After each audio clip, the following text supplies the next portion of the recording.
This guy is a hulking giant. Compared to him, everyone else looks like pathetic little dwarfs. And he's not just big, he's absurdly strong. When he comes across a massive ogre that even bullets can't penetrate, he shocks everyone by casually obliterating it with just a couple of blows. He doesn't even break a sweat. Then, when he ends up in the middle of a lie, full of alligators instead of becoming their meal, he wipes them out single-handedly because his skin is stronger than steel. He drags their bodies ashore, roasts the gators whole, then he eats them right there, biting off one huge chunk after another. Everyone around him is in shock and can't help but wonder who he really is. The thing is, barbarian blood runs through his veins. And here's how he ended up among humans. Many years ago, in the land of barbarians, the strongest warrior fights against a group of hostile tribesmen. These barbarians are born fighters raised as lethal warriors who gladly die in battle for honor. The warrior calls out to his wife to activate a spell while he buys her time, watching from a distance. Aiden considers his father to be the bravest warrior of them all. Though his father was betrayed by his own tribe, he continues to fight to protect his family, and as the man fights fearless, his mother tries her best to complete the incantation. She eventually succeeds in activating the magic, causing a strong beam of light to emerge. She pushes Aiden toward the light, wanting him to go anywhere in the land of stars, because any place is better than this bloody battlefield. With tears in her eyes, she bids farewell to her son. Even though Aiden feels scared, his father reminds him to become strong, as that is the only way he will be able to protect what belongs to him. Our protagonist cries hopelessly, but still decides to follow that advice. Even while facing death, his father feels neither regret nor fear, carrying only the pride of a true barbarian. The scene shifts to show a modern city. There, a group of bullies gathers around a boy who looks quite wealthy. They demand he hand over all of his possessions. That rich-looking student is actually Jae Kim, a senior at G&L High School. He requests that they stop before things get serious, but the leader of the bullies mocks him for the warning.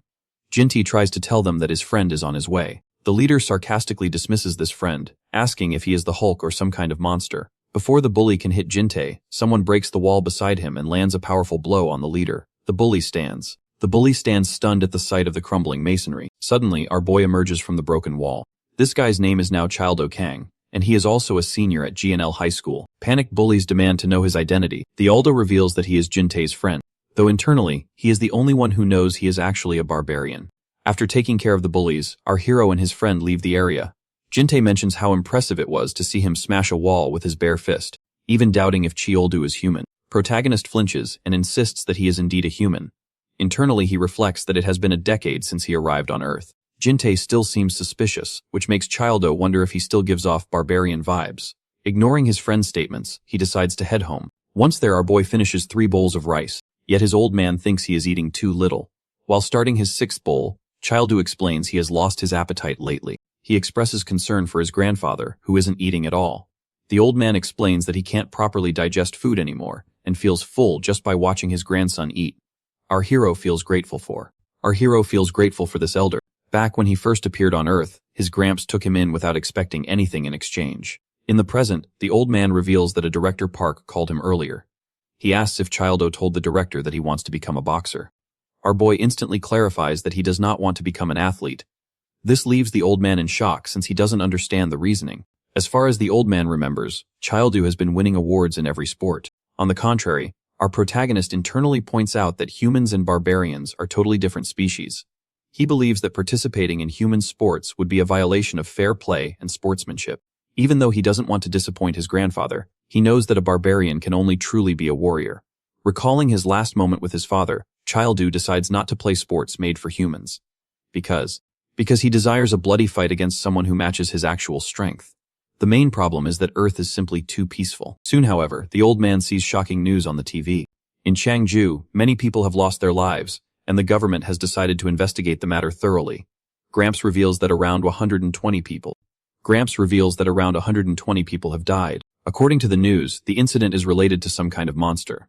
Newly released footage shows an unidentified creature spotted in the area. Upon seeing the creature, Childo starts to tremble. The old man gets worried, but our hero decides it is time to leave. Later, he and Jintae head for Chengju. They travel in a new car belonging to Jintae's father. While driving, Jintae reminds his friend that he needs to get himself a license. After thanking him, Childo reflects on the creature from the footage, recognizing it from the land of barbarians. He believes this incident must be related to the planet where he used to live. Unexpectedly, their car stops at the entrance of the Yongnam Tunnel. A crowd is gathered, indicating that something serious is happening. Jintae notices soldiers among the people, and our boy realizes this must be the disaster area. Seeing his strong physique, a stranger approaches and asks who he works for. These people are from New Song Development Inc. One of the men hands Chill to a business card and requests that he join their group. Holding the card, our protagonist wonders if this is a guild for warriors. The stranger laughs at the question and says their organization is colonizing a planet, so they are looking for workers, not warriors. After a moment, Sheldu tears the business card apart as he considers it an insult for a warrior to become a mere worker. The man from the company becomes furious, unable to tolerate the refusal. He mocks Koldu for spouting nonsense about warriors. Tension escalates as both of them prepare to fight. Their skirmish is interrupted when something unexpected happens. A dark void appears at the entrance of the tunnel. People prepare for an arrival, while Gentile stands in shock, confused by the unfolding events. Suddenly, a system window appears in front of a massive black sphere, notifying everyone about the commencement of the Doomsday exam. Another video reveals that Doomsday is coming to Earth. A third panel explains that the planet of refuge, Nova, offers salvation to the people of Earth. The final panel instructs them to flee to Nova through the portal. A huge beam of light appears in the middle of a forest. Jinti and Childu emerge from that light and find themselves surrounded by trees. Gente screams in panic, failing to understand how they were teleported to the middle of nowhere. He blames our protagonist. Suddenly a system window appears telling them to obtain 1 goblin coin to see the reward for class advancement to novice. While Gente struggles to process this, our hero tells him to pay attention. They are suddenly swarmed by a group of goblins. Junt freezes in shock, not expecting the system to force them to kill these creatures. Before he can finish speaking, our boy dashes forward at full speed. He has been waiting for this moment his whole life. With a smirk, Childu decides to test his strength and lands a heavy blow on a goblin. Creature flies backward, destroying everything in its path. Finally, our hero feels a massive adrenaline rush that drives him wild. His barbarian instincts are screaming. By eliminating the remaining goblins with his bare fists, Childu feels excited to finally face Doomsday. Gentile is stunned to see how easily Childu defeats the goblins. As soon as the last creature falls, digitally disperses into the air to reveal a golden coin. The system panel explains that this is a goblin coin, the basic currency used in Nova, though this specific version is a non-transferable variant exclusive to the Doomsday exam. As soon as the coin touches our hero's palm, system window pops up. It indicates that he is now qualified to become a citizen of Nova and advises him to step through the portal to enter the new world. From behind, Gente struggles to understand the implications. Our protagonist looks around and points towards a dark void, identifying it as the portal.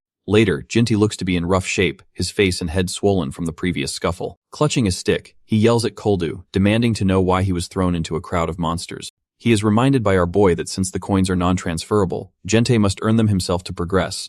Despite the explanation, Gente continues to protest. In the middle of his argument, a stray goblin charges toward him with its weapon raised.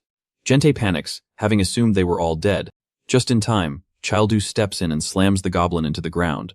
He reminds his friend once more that true strength only comes from fighting. Nevertheless, our hero takes responsibility for Gente's safety, acknowledging that his friend is only in this position because of him. The battered Gente thanks him, noting that he has at least finished the quest. Elsewhere, 2 soldiers use binoculars to locate their missing duffel bag. The supplies were stolen by goblins, and the duo decides to eliminate the thieves immediately.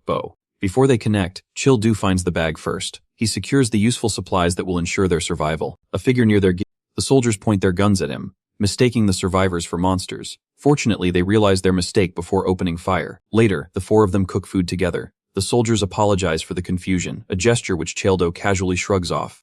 One soldier is stunned to see the pair totally unarmed in such a dangerous zone. Gentai explains that they arrived by accident without knowing the nature of this place. He asks curiously if the military is involved and if the information on the system windows is true. A soldier nods, revealing that the government is preparing for the end of life on Earth. He explains that Nova is a planet currently stuck in a prehistoric Stone Age, requiring teams to rebuild civilization from scratch. Various companies and groups are already active, competing behind the scenes to gain an advantage in this new era.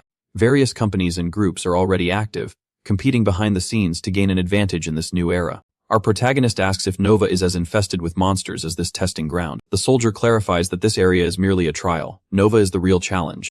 He emphasizes the importance of training here, as the actual planet will be far more difficult.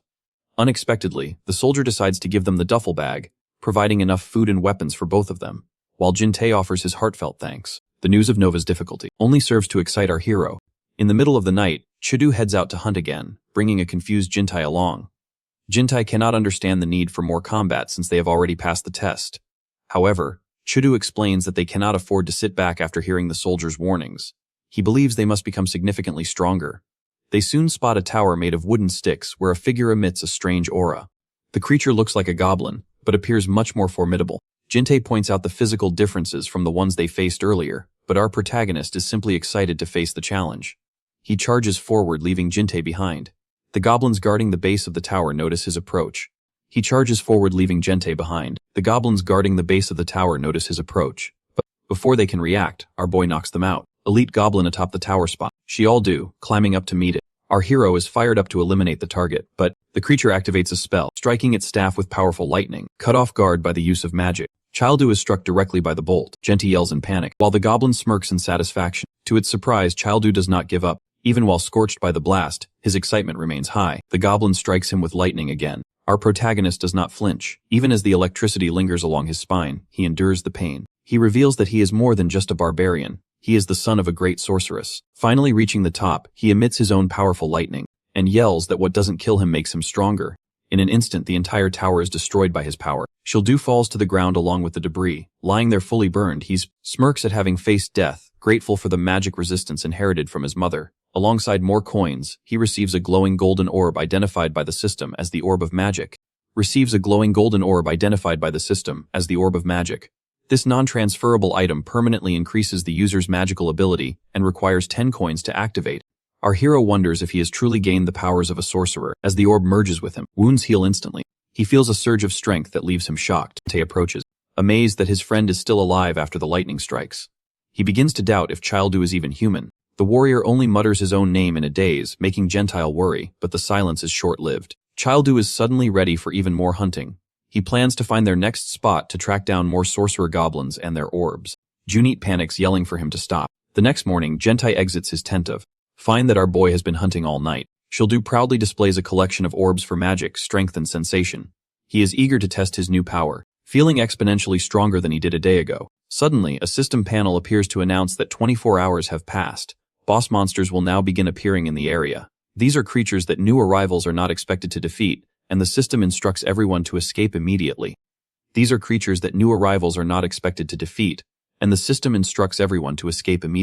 Jintei panics and insists on using the portal to flee, but our protagonist refuses.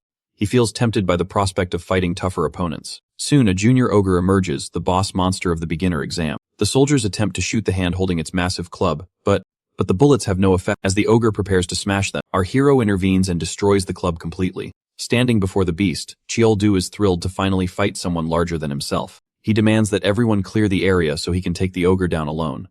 Childu lands a powerful blow on the ogre, yet to a surprise the beast doesn't feel a thing. Our hero feels as though he is punching through solid steel rather than skin. Suddenly the boss frees himself from the young man's grip and sends him recoiling back with great force. Jintei, observing the lopsided fight from the sidelines, realizes that the ogre is far stronger than our boy. One of the two soldiers from earlier believes it is already impressive that Childu has lasted this long, as boss monsters are generally not meant to be taken down. He points out that a team needs a tank to even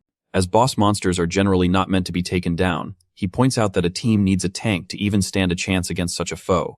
Lying on the ground, the protagonist never expected the ogre to be so powerful that he would take this much damage from a single hit. He admits the creature is stronger than him. Right then, the boss tries to land a heavy blow on our hero, but unfortunately, he dodges. In that moment, Childu decides not to face the monster head-on. Suddenly, the ogre starts hitting repeatedly, dodging every attack. Our protagonist notes that the strikes are quite simple and easy to predict. Before he immediately slides and grabs the creature's arm to use its own strength and weight against it. With determination, our boy carries the beast by the arm and slams him hard onto the ground. He then immediately jumps, a punch right on the monster's mouth. The ogre lies on the ground with broken teeth and a bleeding maw. The battle isn't over yet, as Childu repeatedly lands crazed punches on his opponent. The soldiers are stunned to see him successfully defeating the boss monster with his bare hands. Dildu stands tall, confidently declaring he has defeated a monster stronger than himself. Now he looks forward to encountering more boss monsters or any other strong opponents. As soon as the defeated ogre digit disperses into the air, orb materializes. Our hero wonders about its power while a new system panel appears. Seeing the notification, he feels a bit surprised. Later, in front of the portal, the two soldiers thank our hero for saving them. But Childu shrugs it off by saying he just wanted to fight the ogre. One soldier suggests that they buy as much as possible from the shed before heading to Nova. He explains that they can only bring items to Nova that are purchased from the shed. So, surprisingly, there is a talking goblin inside the shop. Meanwhile, the two soldiers leave as they need to report back. Jintei acts greedy, wanting to know what our boy has decided to do with the coins they have earned. The decision is easy for the protagonist. Later, both of them spend all of their coins in exchange for weapons from the shed.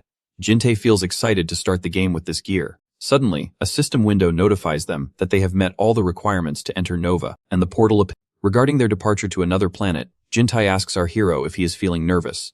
Childu feels the opposite, experiencing intense excitement for what they are about to encounter. Childu feels the opposite, experiencing intense excitement for what they are about to encounter. A huge beam of light emerges, and soon both of them are transported to Nova. Unexpectedly, Nova has 2 moons. This planet looks similar to Earth but feels slightly different. Looking down at the lights, Jinte points out that others have already settled and suggest heading over there. However, our protagonist mentions that they have a problem. Junit doesn't understand what he means, until Chioldu's stomach growls. Our hero is feeling super hungry, and Jinte feels on edge because he knows his friend turns into a beast when starving. The issue remains that it will take them at least half a day to reach the campsite. Out of nowhere, a beautiful lady appears behind them and asks if they need any help. Stunned by her beauty, Jinte asks if they can find food nearby, explaining they arrived empty-handed. The lady can clearly see they are carrying something on their backs, but when Jinte doesn't catch her meaning, she shrugs it off and decides to help them out. She reveals she knows a good place to find food, so both of them start following her. After walking for some minutes, the woman points ahead to reveal the location. He claims she found this fishing spot out of luck. Jintai immediately decides to whip up a fishing pole with items he bought from the shed. Assuring Chioldo that he is better at crafting than him. The lady decides to leave to grab some bait she left further ahead. Tate feels grateful to have met such a nice person, while our boy goes crazy from starvation. As soon as Jinte finishes making the fishing pole, the system awards him the production skill. He feels proud and decides to set the bait. However, Childu's patience has reached its limit. Our hero jumps into the water to catch the fish with his bare hands. Jintai is super annoyed that his friend cannot control his hunger. Just then, a group of people approach. As it turns out, the lady from before has gathered them there. Jinte believes those guys are her friends, but the lady mocks him for the assumption that in Nova, walking around like that is asking to be robbed by people like them. Human grab Jinte, who finally realizes she tricked them. The lady simply calls it the survival of the fittest, and straightforwardly asks him to hand over all their gear. Jinte warns her that she will regret it if they harm him. One of the men immediately slaps his face and wonders where the other guy went. Someone else in the group laughs, thinking our hero has run away after seeing them coming.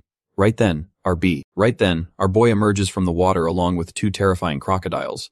He is busy with the reptiles while everyone else turns to watch him being eaten. Gildu reflects that the skill he received is incredible. Back when he obtained the black orb, the system revealed he could acquire one of the special abilities of the ogre. Now in the present, he hasn't suffered a single scratch even with crocodiles chewing on him. Our protagonist has obtained the ogre skin, which is tougher than steel. After defeating the crocodiles, he comes out of the water.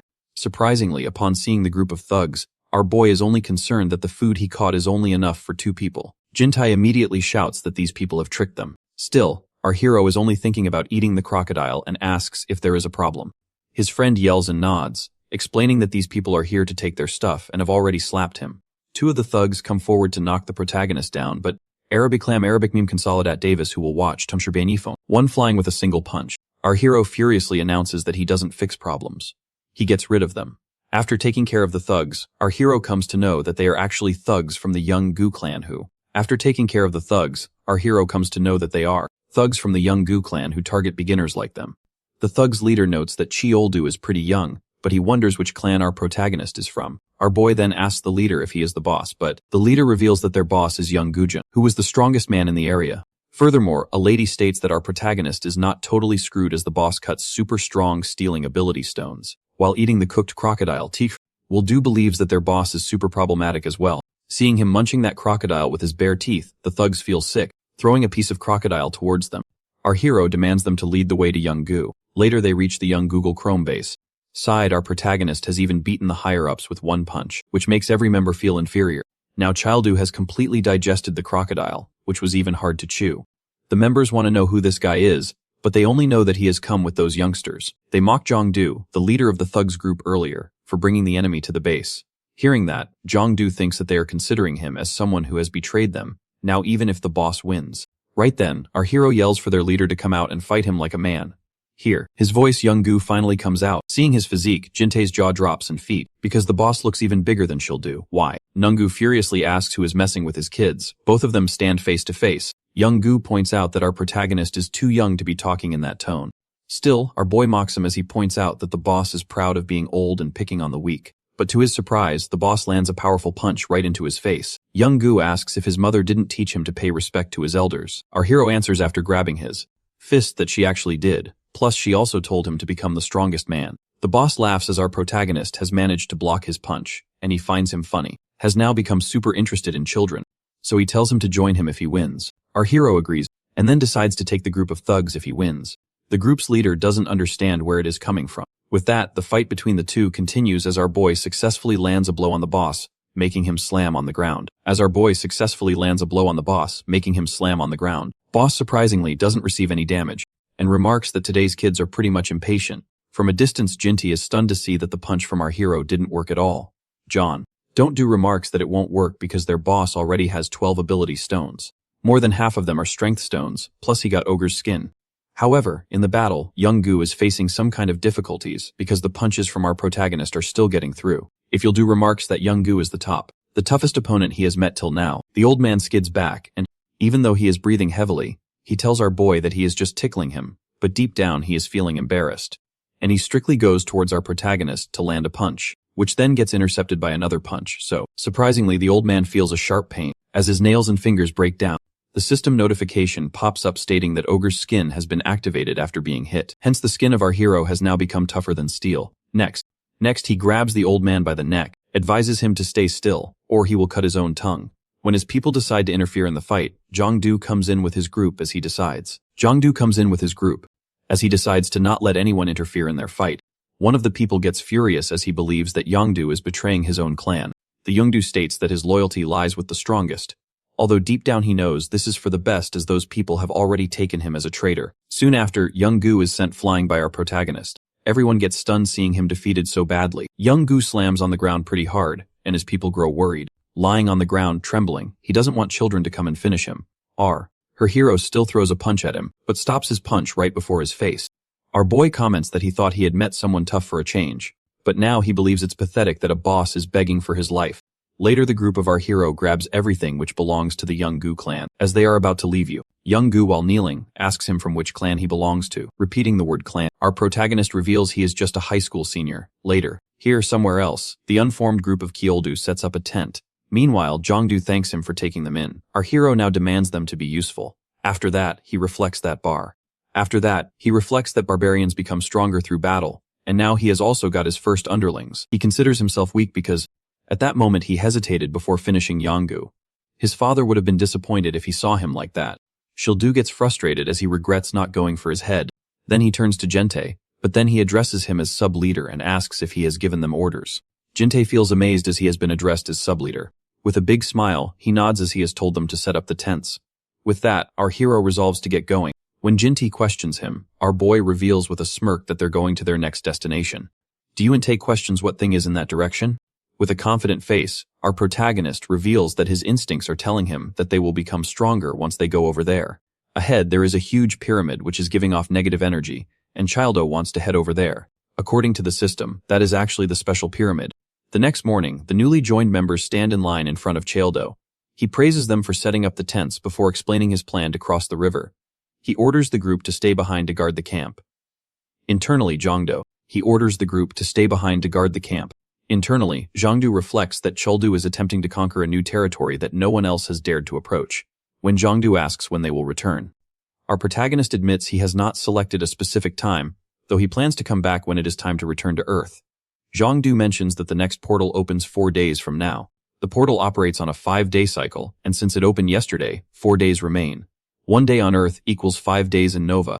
Jinte sighs in relief upon learning the portal opens regularly, as he previously feared they would be stuck on this planet forever. Consequently, our hero decides to return within 3 days. He also intends to bring his father with him, as he cannot leave the old man alone on an Earth that is nearing its end. Finding the information useful, Childo asks for Zhongdo's name. Zhongdo reveals it immediately, prompting our boy to designate him as number 1, even when Yongdu protests. Koldu decides to refer to everyone as numbers 1 through 5. A lady in the group protests stating they have actual names, but our hero shuts her up with a furious look until she gives up.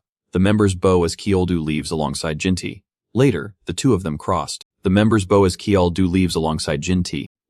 the two of them crossed the river using a raft Jintai created. Through this construction, Jintai gains experience points in production. However, Childu feels frustrated by the slow pace of the paddling. Feeling the movement is too sluggish, jumps directly into the river. Jintai is left behind on the craft, yelling that he worked hard to build it, but our protagonist begins swimming. while pulling the raft along with a rope. Jintei eventually admits they are moving much faster, and recognizes how quickly Childo adapts, remembering his own past weakness. Jintei decides to stop running away and step up now that Shildu has appointed him sub-leader. Both men finally reach the foot of the pyramid. From this proximity, the structure appears massive. According to the system, this is the special pyramid. It instructs the user to activate the sanctuary to receive rewards, noting that the total cost for activation is 2,000 coins. Jintei reads the instructions carefully, and Xiaoldu decides to prioritize collecting the necessary currency. Unexpectedly, Jintei suggests they collect the coins separately. He states that even with the world ending, he is yet to accomplish anything on his own and wants to try working with. He states that even with the world ending, he is yet to accomplish anything on his own and wants to try working without help. Shildu stays busy defeating Ostrachosaurus monsters, enjoying the thrill of the fight. When another beast emerges from behind, our boy defeats it with ease. Having slain many of them, he gathers all the coins and orbs he requires. One defeated Ostrachosaurus drops a rare pink orb. The system identifies it as a skill stone for pitch, an object thrown with magical power to grant it greater strength and speed. By absorbing the stone, our hero learns the new skill and grows stronger, then begins to wonder how Jintei is faring. As night arrives on the other side of the woods, Jintei lures an Ostrachosaurus toward him. As the beast charges, Jintei sprints ahead toward a rope attached to a tree. He hopes the trap works, and as the monster hits the line, Jintei seizes the chance to stab a knife directly into its head. He finally defeats the creature on his own. While resting, he assumes our protagonist has already taken down many such monsters. The weapon Gentile used as a bonnet he crafted from crocodile teeth. He sits up to reflect on his personal hunting style, but his thoughts are interrupted when a massive woodwork discovers him. Junti barely dodges the initial attack. Seeing the creature up close, he finds it even larger than Shildu. As the orc prepares to finish him off, an object hits the beast with great force. The blow is so powerful that the orc instantly collapses. Before Guntei can process the event, our boy makes his entry. He has just utilized his new pitch skill, filling a thrown object with magical power. Later, the two of them cook the Ostrachosaurus meat. Childo feels grateful he could save his friend in time, but Jintei feels disappointed that he could not handle the orc himself. He explains that his family is very wealthy, so he never had to do anything for himself. Chew! Aldu offers some a piece of meat, and reminds him not to be so hard on himself. He tells Jinta that being weak in the present is not a sin, and advises him to train to become a great warrior. Jintei is stunned by these words, feeling that Kieldu has matured significantly since arriving in Nova. While eating, our hero reveals that he is actually a barbarian, noting that his kind is naturally different from humans. Gentile is confused and repeats the claim, so Chioldu explains he is a barbarian from a different planet. This information hits Gentile like a bullet. He asks if Childo means barbarians like the warmongers in video games, realizing he has seen too many strange things for Chil due to be a normal human. Choldu points out that he thought Gentai already knew the truth, but Gentai stands up and shakes his head, arguing there was no way he could have known. Now Childu is the one who is shocked, while Gentai is surprised by the assumption. Our protagonist lets out a small laugh. He explains he only wanted Gentai to stop comparing their progress, because they are fundamentally different. They return to the special pyramid. Upon paying the 2,000 and coins, the pyramid activates. The system grants an initial reward, giving Gentile 2 inventory points and she'll do 5. Gentai is excited and wonders if the pyramid contains a subspace, while our boy guesses the reward scale based on the coins contributed. Another system notification appears, granting both men the special fortunate, which doubles their recovery rate for 24 hours. Feeling refreshed by the buff, Jintei believes he can finally become stronger and stop relying solely on our hero. Out of nowhere, the orc from before returns with 2 larger companions to seek revenge. Gentai instinctively hides behind Cheoldu, but the barbarian wants him to stand and fight since the rewards have made him stronger. Our hero steps forward too, declaring that Jintei has no reason to be scared with a barbarian on his side. Cheoldu instantly dashes forward, planning to intercept Jintei on the other side. Jint panics, having assumed they would fight the horde together with. Our hero drives his spear through one orc, lifting the creature high into the air before, or slamming it hard against the ground. Right then, another orc appears directly behind our boy, ready to land a lethal blow. Fortunately, Gentile intervenes just in time, attacking the monster and drawing its aggro. Now engaged in a solo struggle, Jintei struggles as the orc strikes from multiple directions. He feels as though he is dying, his body beginning to bleed from the onslaught. Soon, however, his form starts to glow. He receives a special fortunate, doubling his recovery rate for the next 24 hours. Satisfied by this newfound resilience, he begins dodging with renewed determination, fired up by the desire to become strong enough to stand as a barbarian's true friend. Despite his resolve, Jintei receives a heavy blow and then sends him slamming into a nearby tree.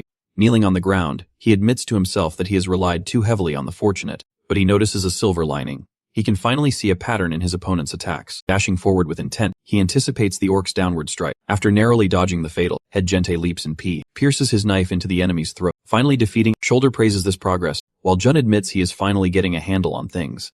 He stands stunned by how our protagonist has totally decimated the other two orcs using only a spear. System notification pops up for Childu, announcing that he has obtained the spear mastery skill. He is pleased to receive a new skill using the weapon stolen from his enemies.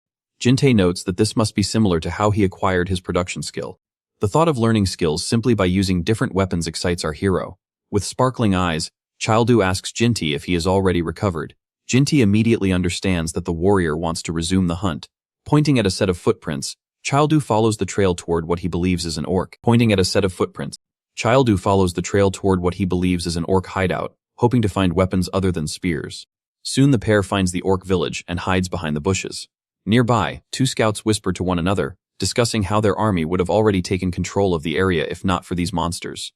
One scout feels proud to be the first to find the hideout, while the other suggests they hurry back to report their findings. Unexpectedly, a hand reaches out to them, making both scouts scream. It is actually Chi Oldu appearing behind them, reminding them to keep their mouths shut.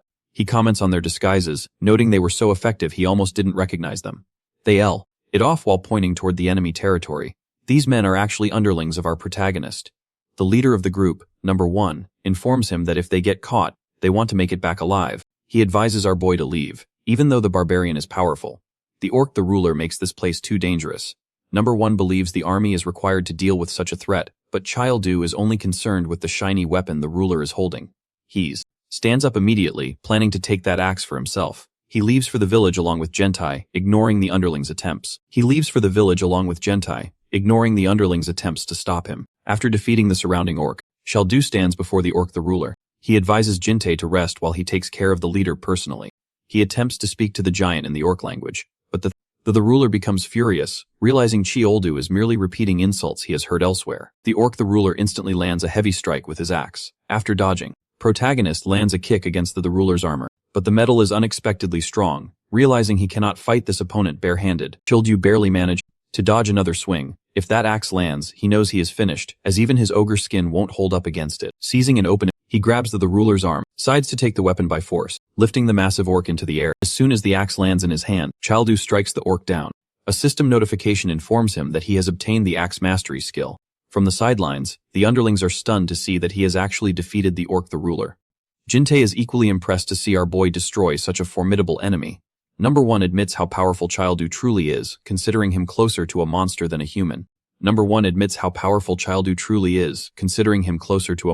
human. As Kioldu stands tall over his fallen foe, the underlings worry that a force of nature like him cannot be allowed to roam freely. Regardless of their fears, our hero has successfully acquired the orc the ruler's great axe. At the military base, Colonel Moranjong receives a report detailing how Cheoldu single-handedly defeated the junior ogre boss during his test, for completely wiping out the young Gu clan and the woodworks on Nova. The colonel questions why such talent hasn't been observed until now. The reporter informs her that it is likely due to his age, as he is not yet old enough to be enlisted. Upon discovering that the boy is merely a senior in high school, she closes the file and immediately orders an enlistment notice to be sent, so they can recruit our protagonist without delay. The soldier before her suggests it may not be that simple, as the boy does not seem like someone who takes orders easily. Colonel Zhang believes they must keep individuals like him in check. Suddenly, Warrant Officer O arrives at the door. The colonel smirks, having already wanted to see him. Hearing the officer's name, the reporter wonders if she intends to send pursuers after Cheoldu. With a dark expression, she mentions they are about to face a new world. If our hero refuses to cooperate, they will use force. Warrant Officer Jun Wang O enters and salutes his superior. A portal appears in the Chainju disaster area. Members of the Yungu clan emerge as onlookers point out that the thugs have finally been beaten, noting that it serves them right. Others mention that the clan had also stolen from them. Among the crowd, Childu and Genti stand watching. Seeing the public reaction, Jinte realizes everyone is aware of what has transpired. Zhangdu appears and remarks that our boy has become the hero of Nova in Chaingju. Meanwhile, Childu feels good to be back on Earth and decides to visit his father at home immediately. Before he can leave, a voice calls out to him. Second Lieutenant Sunga Choi has arrived to deliver a proposal from the army. Our protagonist grows confused, while Jinte finds the officer quite pretty. Seung begins her explanation, but without listening to the full speech, Childu turns away to leave. Shang panics and yells for him to wait, unable to process being ignored. She shouts that they are offering him a position as a commissioned officer. Gentiles. She shouts that they are offering him a position as a commissioned officer. Gentai is stunned to hear that our hero could go straight to the upper ranks, but Shidu remains entirely uninterested. Seung is furious, but her subordinate reminds her that people like him are difficult to handle. The subordinate then addresses Childo as a rude school poser and lands a kick on him. This man is actually Officer O, who asks if our boy is ready to talk now. Before Childo can reposition himself, O lands a series of rapid kicks. Feel the power behind the strikes. The old two admits the man is incredibly strong and fast. Officer O mocks him, calling him a rookie compared to the fighters in Neo Soul. The term is new to Childo. O continues his speech, telling the boy to accept his duty to serve and claiming he deserves to mentor him once he joins. Childo realizes the true powerhouses are located on Nova. He believes an opponent like this soldier would have been impossible to beat if he hadn't grown stronger himself. When O asks for a decision, our protagonist laughs it off, noting that the officer looks like a big shot from Nova. Childo enters his fighting mode, deciding to give his all to win because he has no intention of enlisting. Officer O finds the threat cute until our hero. Officer O finds the cute until our hero attacks from a different angle, asking if he finds this move cute as well. With grim determination, the Oldu begins landing heavy punches. The officer is forced into a defensive position, struggling to understand where this power is coming from. He Oldu continues his assault without taking a single step back, always back, having believed this was the boy's first trip to Nova. Yet he finds himself unable to counter any attacks. Driven by his pride as a ranker, O rushes forward to counterattack. To his surprise, he is met with a devastating knee from our boy. He begins to bleed, slams forcefully into the ground. Number 1 wonders happily if his leader has won the fight, while Jin-tae observes that the combat is inhuman. Shung rushes to the fallen officer in a panic. The Aldo remarks that the fight wasn't bad and leaves, telling O he will catch up with him later on Nova. Covering his eyes with one hand, or wonders how the boy is so strong. Shung asks if he is crying, but the officer laughs it off, remarking that he was simply beaten by a kid.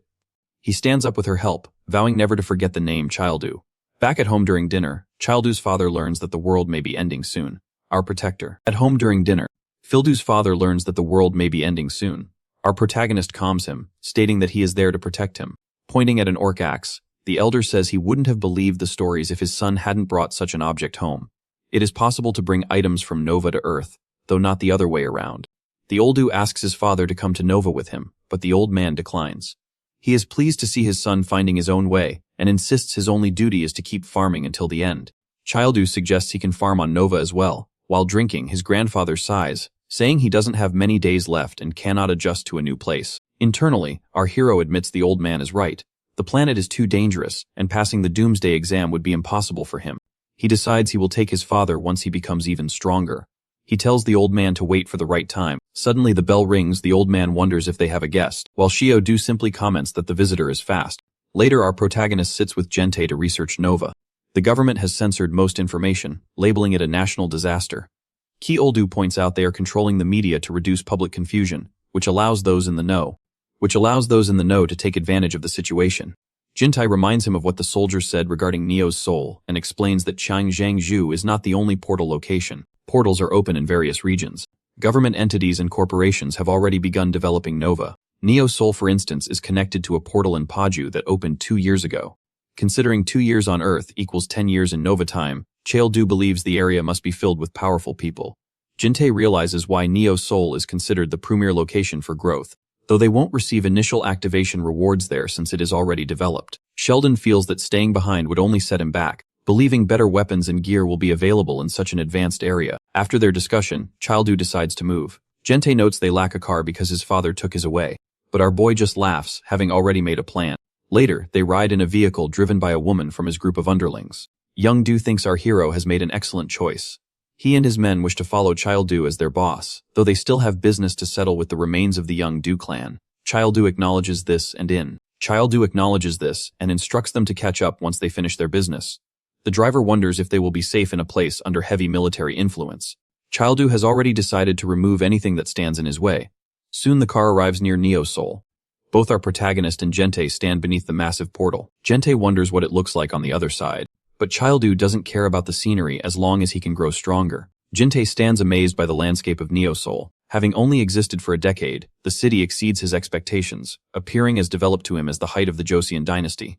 Chael-du finds the progress impressive as well. Their observation is interrupted when a middle-aged woman yells for help, pointing toward a thief causing chaos nearby. As the criminal rushes toward our protagonist, he demands that the path be clear. To the thief's surprise, our hero grabs him by the and slams him into the ground. Childu feels a surge of excitement at the prospect of facing new opponents in this city. He and Jinty enjoy a meal provided by the same woman, who offers the treat in gratitude for the recovery of her monthly savings. As Jinty eats, he remarks on the benefits of civilization, recalling the days when he had to survive on crocodile meat. Meanwhile, our boy has already polished off a dozen bowls. The worker tells them to eat their fill since the meal is on the house. While enjoying the food, our hero insists the deed was a simple matter and encourages the lady to reach out if she ever faces trouble again. He then returns to his meal with frantic energy. The woman feels a sense of relief, but mentions that the village is plagued by raiders despite the presence of soldiers. When Gentai asks if such incidents are common, she nods, explaining that the situation has worsened as the population of Neo-Soul spiked. With a shortage of monsters to hunt, the strong have begun to wish on the weak. This news only makes Koldu more eager to turn these villains into his own prey. The lady advises them to acquire the discovery skill before entering any more fights. When our protagonist asks about the skill, she realizes they are newcomers. She explains that discovery is essential in this region, and can be obtained by hunting eagle owls in the local grounds. This ability allows a person to check the attributes of others. Jinte grows excited, noting they could finally check their own stats. Our hero stands up instantly, ready to hunt the owls. Noticing they are barehanded, the woman suggests they gear up first. The duo eventually departs the leather shop wearing newly purchased armor, though they still lack proper weapons. Following the lady's recommendation, they arrive at the Young Ho workshop, which is reportedly run by a master craftsman. A drunken man appears behind them and asks for their business. Sholdu states they need weapons, while Jinte expresses annoyance at the man's heavy scent of alcohol. The drunkard passes them, noting they are currently unarmed. Jintai asks if the smith takes custom orders, having heard he can forge anything. Calling them innocent, the drunken man reveals that the workshops in Neo-Soul have largely vanished. When our boy asked why, the blacksmith explains that iron has become scarce since bandits seized the mines on Obong Mountain. Childo asks if these bandits also rob the common folk. The smith confirms this, adding that the group is led by the Big Three. The primary leader is Ho Kai-al Jung, a nightmare of a man who executes those in his way. He carries a bounty of 100,000 goblin coins, and his crew is so formidable that the army remains powerless. A full-scale conflict would plunge Neo-Soul into a massive crisis. This danger only serves to excite our hero. Summoning his orc axe, he asks if the blacksmith will resume his work if they eliminate Hokiel. The man recognizes the weapon immediately, wondering how the boy obtains such a precious item. But Shildu demands a straight answer. The blacksmith agrees, promising that if the workshop reopens, he will forge any weapon they desire. Our protagonist instructs the man to sober up in the meantime, vowing to destroy the bandits of Obong Mountain. The pair begins their journey toward the peaks. As they walk, Gentai asks why another weapon is necessary when the axe is so powerful. Shildu explains that different opponents require different combat styles, making preparation a necessity. Gentle understands, but worries about the high volume of fighters in the area, fears they won't even get close to an owl, and grumbles that things were easier at the Changju portal. Our hero quickly devises a plan. Using his pitch skill, he hurls a small rock that strikes an owl directly, knocking it out instantly. However, he reveals he was actually aiming for a different target he had sensed. The fallen owl, our boy gains the discovery skill, allowing him to analyze abilities. He examines his own status window, noting his traits and skills. He is surprised to find he possesses the fortunate of the fairy. A confusing development since barbarians and fairies are natural enemies. His thoughts are cut short when Gente asks him to check his stats. Our protagonist sees nothing and tells his friend to work harder. Nearby, two fighters watch them from the shadows. First Sergeant Young Suki and Captain Junsiup Choi. Captain is bleeding. The stone Cheldo threw was meant for him, but the owl had inadvertently moved into the flight path, leaving Junsiup with only a scratch. He wonders if our hero sensed their presence, noting that Cheldo previously defeated Officer. Junsiup decides he wants to recruit the boy. Young Su observes the duo heading toward Obang Mountain. Jones Up breaks into a sweat, certain the boys are walking toward their deaths. Soon the pair enters bandit territory. The outlaws spot them and mock their bravery for trespassing. Upon seeing the orc acts, greed overtakes the group. Their leader, Ho Kyle Jang, watches with excitement, ready to begin the hunt. Soon they spot Obong Mountain, which appears to be the location the blacksmith mentioned.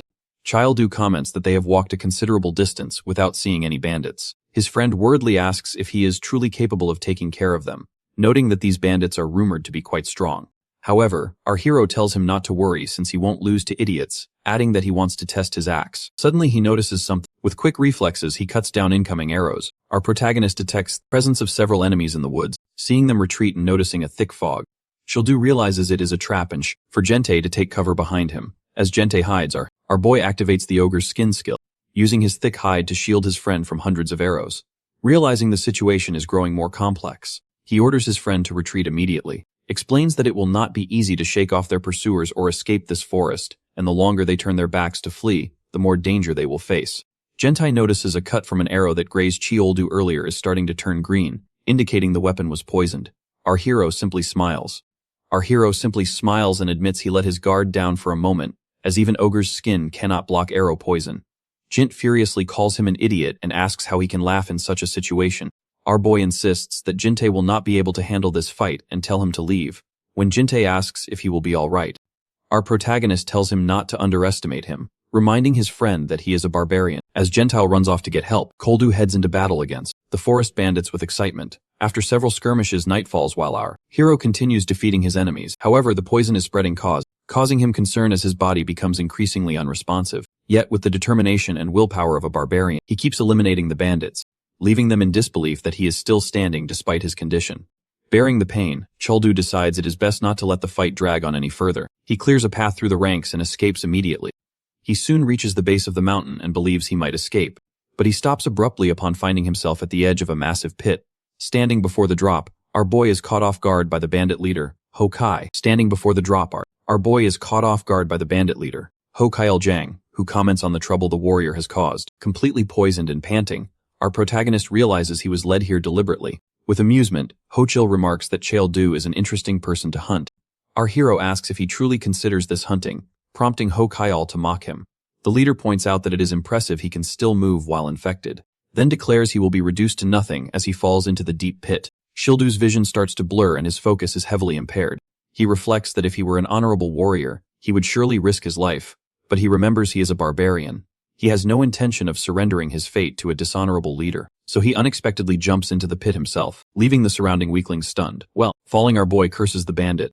He soon hits the water at the bottom of the pit, and wonders if this is how it all ends. Surprisingly, he finds himself on the barren hills of Valhalla and looks much younger. He wonders if this is the barbarians in a realm place his father described as being deep within a warrior's mind for training and healing.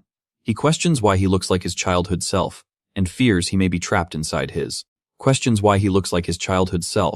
fears he may be trapped inside his past. Soon he feels a pleasant sensation. A small creature surprises him. These are spirits controlled by fairies. He recalls that his status window identified them as a fortunate, though they are considered curses for barbarians. These spirits have surrounded him since birth, and in his childhood innocence. He told his friends about them. Rumors spread, his secret was revealed, and eventually his family became enemies of the entire tribe. His family tried to run away, and at the time, he thought it was all his fault. However, his mother told him he was not to blame, as the spirits are a part of him that he cannot deny. Since then, he has always turned his back on these creatures and his true self. Tears fall as our protagonist realizes his soul is still stuck in the past because of what happened. Wiping his eyes, children decide to survive no matter what, honoring the sacrifice his family made for his life. Sitting there, our boy wonders if he might heal his wounds in this realm. He begins to control everything from head to toe, governing his mind and embracing the pain. Finally, he expels the poison from his body into the water. He begins to react, regains movement, and feels better than before as though a burden has been lifted from his shoulders. System shows multiple notifications for poison resistance and confirms he has acquired the skill. After leaving the water, Hero confirms this was indeed the power of the inner realm. Having survived near death, he is now one step closer to becoming a true barbarian warrior. Feeling a surge of excitement, Choldo now wonders how to escape the pit. Soon he feels a breeze drifting from one side and decides to follow the path. After shifting a large stone, he discovers a hidden entrance equipped with stairs. He descends to find a secret dungeon crawling with hundreds of gnolls. A system notification informs him that he must clear the dungeon, including the null boss, to receive a mystery reward for the first completion. Viewing this as a golden opportunity, our hero prepares to face the horde with confidence. Meanwhile, Jinte runs desperately through the woods with bandits hot on his heels. One pursuer finds an opening and catches him from behind, leveling a blade to take Jinte's life. Before the bandit can strike, an arrow pierces him, killing him instantly. His saviors are Sergeant Yang and Captain Choi. An arrow pierces him. His saviors are Sergeant Yang and Captain Choi. Gentile quickly scrambles up, but before they can even introduce themselves, more bandits around the trio. Young and Joy prepare for combat. As the enemy rushes in, Captain Choi orders his units into action, and the battle begins in earnest. Back with Childu, the warrior has already defeated a significant number of gnolls. Yet he notices there seems to be no end to the beasts. Even after slaying 100 of them, they keep appearing. He finds this infinite cycle string, until he spots a different creature lurking in the shadows, the Gnoll Chief. Making his way through the pack, our protagonist finally reaches the leader. He reminds himself that the main objective is to eliminate the chief to end the assault. Approach the chief cast. Fire magic a chill dude. Our boy immediately activates Ogre's skin to protect himself from the flames and creates an opening for a counterattack. He hurls his weapon using the throwing skill pitch. Although the null chief manages to defend with his staff, our protagonist uses the distraction to jump high into the air. The chief fails to realize the warrior is already above him until it is too late. Sholdu delivers a crushing blow that slams the monster into the ground. After defeating his Idoldu delivers a crushing blow that slams the monster into the ground. After defeating his foe, our protagonist retrieves his axe along with the chief's staff. Following barbarian tradition, claims the head of the defeated leader to officially clear the dungeon. System windows begin to rain notifications upon him. As a reward, he earns the boss emblem, which grants the power to create a tribe and claim territory in major areas. He also receives the great staff of the guardian for being the first to complete the challenge. Additionally, Chaeladu receives a bonus, the activation of the world map. As he wonders what this entails, strange energy manifests on his arm, forming a permanent emblem. Through this, he can now access a map, though it only shows locations he has already visited, like Neo Seoul and Obong Mountain. The rest of the world remains dark, but as usual, our hero becomes incredibly excited about the prospect of exploring the unknown. Suddenly, a red notification flashes a warning about the dungeon's closure, instructing our boy to leave before the area is flooded. The water begins to pour into the chamber, prompting Chaeladu to quickly collect the dropped coins and ability stones before making his escape. Sometime later, he emerges from the water back within the pit. Wondering how to climb the smooth slick walls. As he searches for a grip, hears a familiar voice from above. It is Jintei. Our hero waves and shouts to get his attention. A tearful Jintei is relieved to find him alive and lowers a rope. Our protagonist feels a sense of warmth seeing his friend keep his promise. Once he climbs out, Jintei asks if he is alright. Childo laughs it off, confirming he is fine before showing off his new tattoo. Nearby, the captain and sergeant worry about their next move now that they have been exposed. The captain decides they must follow Kyoldo, as their orders are to protect and observe him. But he insists on hiding their military identities since the warrior is known to dislike soldiers. Gentai introduces the pair as the people who saved him, leading our protagonist to conclude they are good people. Soldiers introduce themselves and lie, claiming they are merely college friends. Our boy immediately uses his skills to analyze them, noting that they seem quite strong. The soldiers sweat, fearing he has realized their true professions. But Childu unexpectedly asks if they are also there to fight the bandits. Sensing an out, the captain nods and CL. But Childu unexpectedly asks if they are also there to fight the bandits. Sensing an out, the captain nods and claims they have a personal grudge. When our hero asks for details about this grudge, Zuo begins to panic. In a moment of desperation, the sergeant blurts out that he lost his mother to the bandits. They all do find this lamentable, since they saved Jintei. He refers to himself as Big Bro Childo, and vows to help them take revenge. Confused, the captain asks why he is calling himself Big Bro when they are 31 years old. Annoyed, our protagonist lies and claims he is 32. This infuriates the soldiers who already know he is a high school student. Regardless, Chaeldu tells them not to worry, as he promises to offer Hochul Jang's head to the sergeant's mother. The sergeant freezes in embarrassment, silently apologizing to his mother for the lie. Captain Choi reflects on the rumors he had heard. He knew Chaeldu was competitive, but he hadn't expected him to charge back for a rematch with Hochul Jang so soon. He asks our hero about the next phase of the plan while addressing him as Mr. Chaeldu. This choice of words clearly displeases our boy. With a single look, he scares the soldier into quickly switching to Big Brother, with his expression softening. He scares the soldier into quickly switching to Big Brother. With his expression softening, Chaeldu reveals the strategy. First, they will scout the area to locate the hideout. Then they will launch a direct invasion to eliminate Hochul Jang. He stands confidently considering his plan perfect. However, the captain asks if he might add a suggestion. Chaeldu nods while addressing him as little brother. Though visibly annoyed by the title, the captain remains professional and points out that there is no need to search, as the enemy base is situated at the very top of the mountain. Surprised, our hero questions how he knows this. The captain simply smiles, claiming he did some research for the sake of his revenge. Accepting this, our protagonist decides to head directly for the summit, declaring that real men face their enemies head-on. On the way up, they are quickly engaged by bandits. The four of them display great skill, easily defeating the attackers. Even after being struck by several poisoned arrows, Chaeldu continues fighting, his body now naturally resistant to the toxins. He cuts through the bandits one after the other until the skirmish is won. Jinti finds this new resistance skill incredible. Behind them, the sergeant whispers to his captain that while Chaeldu acts recklessly, he has managed to make it this far on his own. The captain notes that at this pace, our hero might actually be able to bring down Hochul Jang. The region is currently divided between three factions. the military protected Neosol to the southwest, the bandits of Mount Obang to the northeast, and the horseback raiders in the northern wasteland. The army has been unable to eliminate the bandits due to the agile tactics led by Ho Kyle-jung. Furthermore, if they lose too many troops in a localized war, Neo's soul would be left vulnerable to the raiders. Most importantly, if Major Lee, one of the big three, were to be injured, it would spell the end for the city. Captain Choi realizes that our hero defeating the bandit leader would be a massive windfall for the military. Suddenly, Childu collapses to his knees. They noticed his entire body is burning with fever, covered in angry reddish patches. Our hero mutters that his head has been spinning ever since he activated those ability stones. A red system window flashes, warning him that stone absorption has reached an overload state. The stones aren't providing any benefits. They are simply making him delirious. The sergeant asks. The stones aren't providing any benefits. They are simply making him delirious. Sergeant asks if he accidentally absorbed too many, and a sheepish Childu admits he must have consumed at least 30. Shocked, the sergeant explains that this is well beyond what a human can digest. At this rate, his abilities will fail, and it could cost him his life. He suggests an immediate retreat to the village for treatment, but the captain notes it is too late. They are already in the heart of the bandit lair, facing hundreds of enemies. One bandit at the front recognizes Childu and mocks him for surviving the pit, but our boy immediately slams him into the ground, while shouting for Ho Chil-jang. From behind, the sergeant insists he is in no shape to fight, but Ho Chil-jang himself emerges from the crowd. Addressing himself as the Mountain King, he watches as our protagonist mocks his self-centered nature. Hoki all notes that the boy managed to climb out of the pit, but declares he will finish the job this time. He orders his underlings to handle the other, while he deals with Childu personally. Charging with a flail, the leader strikes at our hero, who blocks the blow with his axe. Two exchange a series of powerful strikes until Ho Kyo manages to land a heavy hit.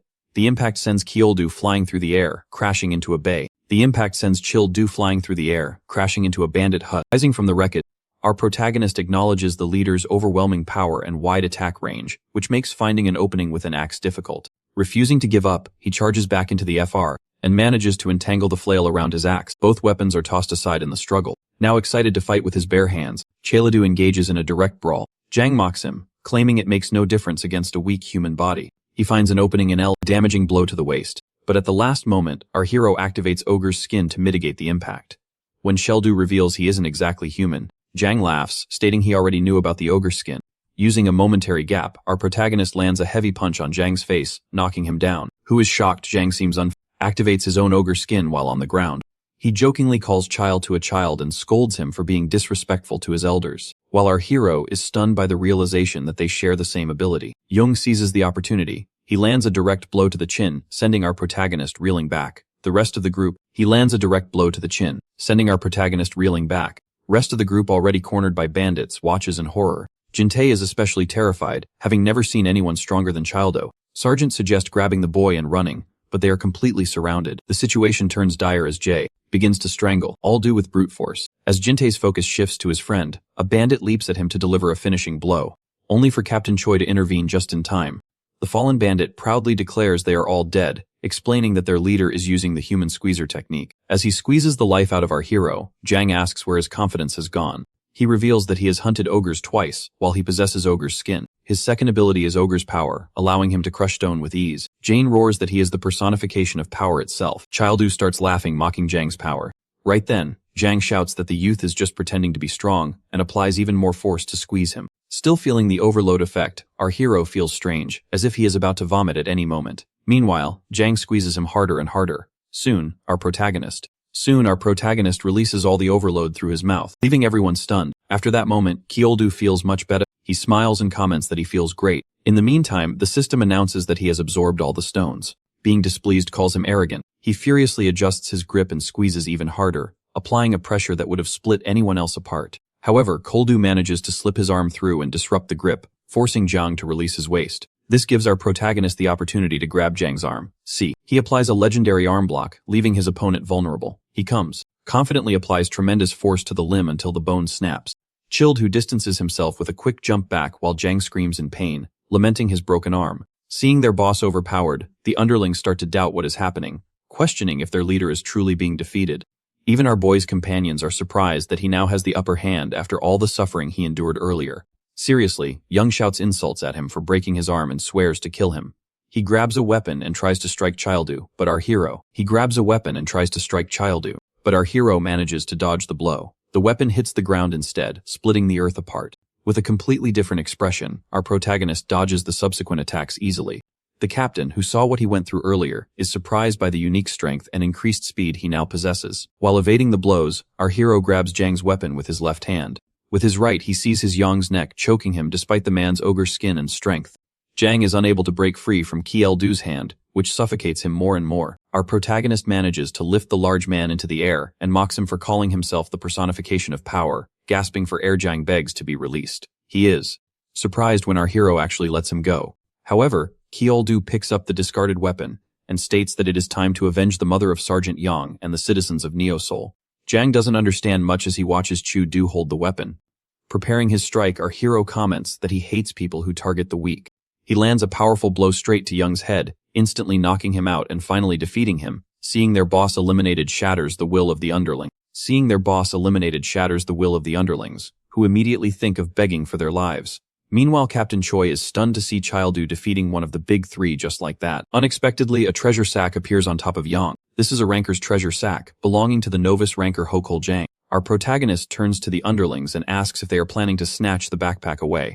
They instantly beg for forgiveness, pleading for their lives. Our hero proudly declares that he won't punish anyone for simply following a bad leader.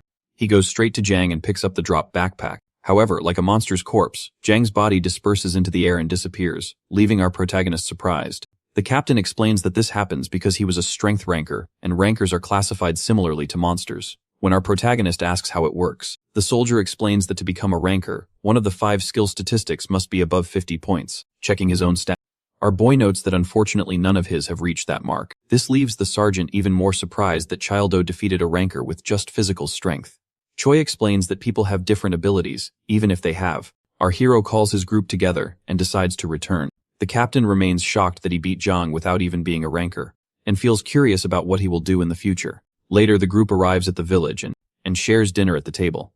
Our protagonist gives a bow to Jinte, explaining it was found in the bag, and offers other items to the rest of the group. Observing his kindness, the captain insists they should be the ones giving something to him. Our hero curiously asks what they intend to give. The captain initially thinks they shouldn't reveal their identity, but since Childu defeated Jang, he finally reveals that they are soldiers from the defense command. He adds that they already knew who the group was from the start and apologizes for the deception. However, our protagonists had already suspected they were soldiers. Gentai even explains it was obvious due to the way they spoke. Childu mentions that they helped save Gentai, so they are now even. He then asks if they have come to recruit him again. The captain shakes his head, clarifying that their mission was to follow and protect him until they determined if he was an enemy or a friend. When our boy asks what they found out, the captain calmly reveals that since he eliminated the bandits, they consider him a friend and an ally of the military force. Captain Choi wants him to present himself the next day at headquarters to receive a reward for Zhang's head. Childu gets excited about the reward and confirms he will go, addressing the captain as a little brother. Annoyed, the soldiers reveal how much older they are than him, so our hero teasingly addresses them as older little bros. This leaves both soldiers incredibly annoyed, to the point of wanting to teach him a lesson. The next day at headquarters, an old man questions a young assistant about why their hero hasn't arrived yet. The assistant explains that Captain Park of the Special Forces has gone to receive him. The elder, with a cold expression, repeats the words, Captain Park, startling the assistant. The subordinate immediately corrects himself, saying he meant Commissioner Park. The elder finally laughs, pleased with that title. This man is Major General John Pil Park of Neo Seoul Defense Operations. Soon he receives news that Childu and Jintai have arrived and orders them to be escorted in. Seeing our boy, the general mentions the powerful aura he emanates. He greets the youth while explaining his position in the army. Our protagonist asks if he is the chief of Neo's soul. The old man, a bit of a roleplay addict, finds this amusing and wonders if Childu also likes to roleplay. They sit down to discuss matters. The general thanks him for saving the people of Neo's soul and mentions the bounty. He then proposes a deal. Our protagonist suspiciously states that if the proposal involves military service, he will pass. The general chuckles, making it clear he won't force him to enlist. Instead, he wants Koldu to create his own mercenary squad with full military support. The general mentions that this would allow him to create the tribe he always wanted. This tempts our hero, as it would be an independent squad not tied down by military bureaucracy. He questions the level of support they will provide. The general promises access to the base, the use of Neo Seoul's infrastructure, armory requests, and even hot soups at the restaurant. Hearing about the hot soups, Childu gets excited, viewing those as great perks. The general adds that they will supply food and gear for battles as well. Finding the deal almost too good, our boy asks what is required in return. The general explains it is simple. He needs to take care of unwanted enemies. The first request is to eliminate the horseback raiders. Childu is confused by the name, but Jinte points out that this group is one of the 3 major powers in command, questioning how they could possibly manage such a feat. Suddenly someone behind a curtain mocks them for losing their composure before the battle has even begun. A beautiful young woman reveals herself, asking how they could ever get rid of the horseback raiders when they don't stand a chance. Both our hero and Junt shift their focus to her. The lady steps forward, acting as if she doesn't know who they are, and asks how they dare to touch what belongs to her. Our protagonist, staring at her with his usual confidence, proudly states his name. Unexpectedly, the girl draws her blade, commenting that he is bold for speaking to her that way. Placing her blade against his neck with a serious expression, she remarks that someone needs to teach him a lesson. This girl is the best swordmaster of Joseon, and she now holds her blade directly against Childu's neck. Our protagonist, unfazed, asks whom he should show respect to if that person is pointing a weapon at him. Realizing she has crossed a line, she lowers her sword and reveals her identity as Major Yoon Young Lee, a 22-year-old officer. Claiming the seniority of age, she demands that he address her as Major Lee. However, our hero teasingly calls her by her first name, which leaves her absolutely livid. Young despises his casual tone, but Childu points out that this is simply how one should greet another person. She prepares to draw her sword again, asking if he intends to keep provoking the swordmaster of Joseon. Our protagonist merely retorts that she only managed to claim that title while he was away. Both of them grow increasingly annoyed, reaching a breaking point where a fight seems inevitable. However, the general interrupts the tension and invites Childu to try some treats, a gesture that immediately distracts him. The general calls Lee side to scold her for her behavior. She tries to justify her actions, arguing that our hero is not a trustworthy person. Reminding the general that she wants the solo responsibility of taking care of the horseback raiders. The general insists she give up that notion, explaining they cannot defeat the bandits alone. A memory flashes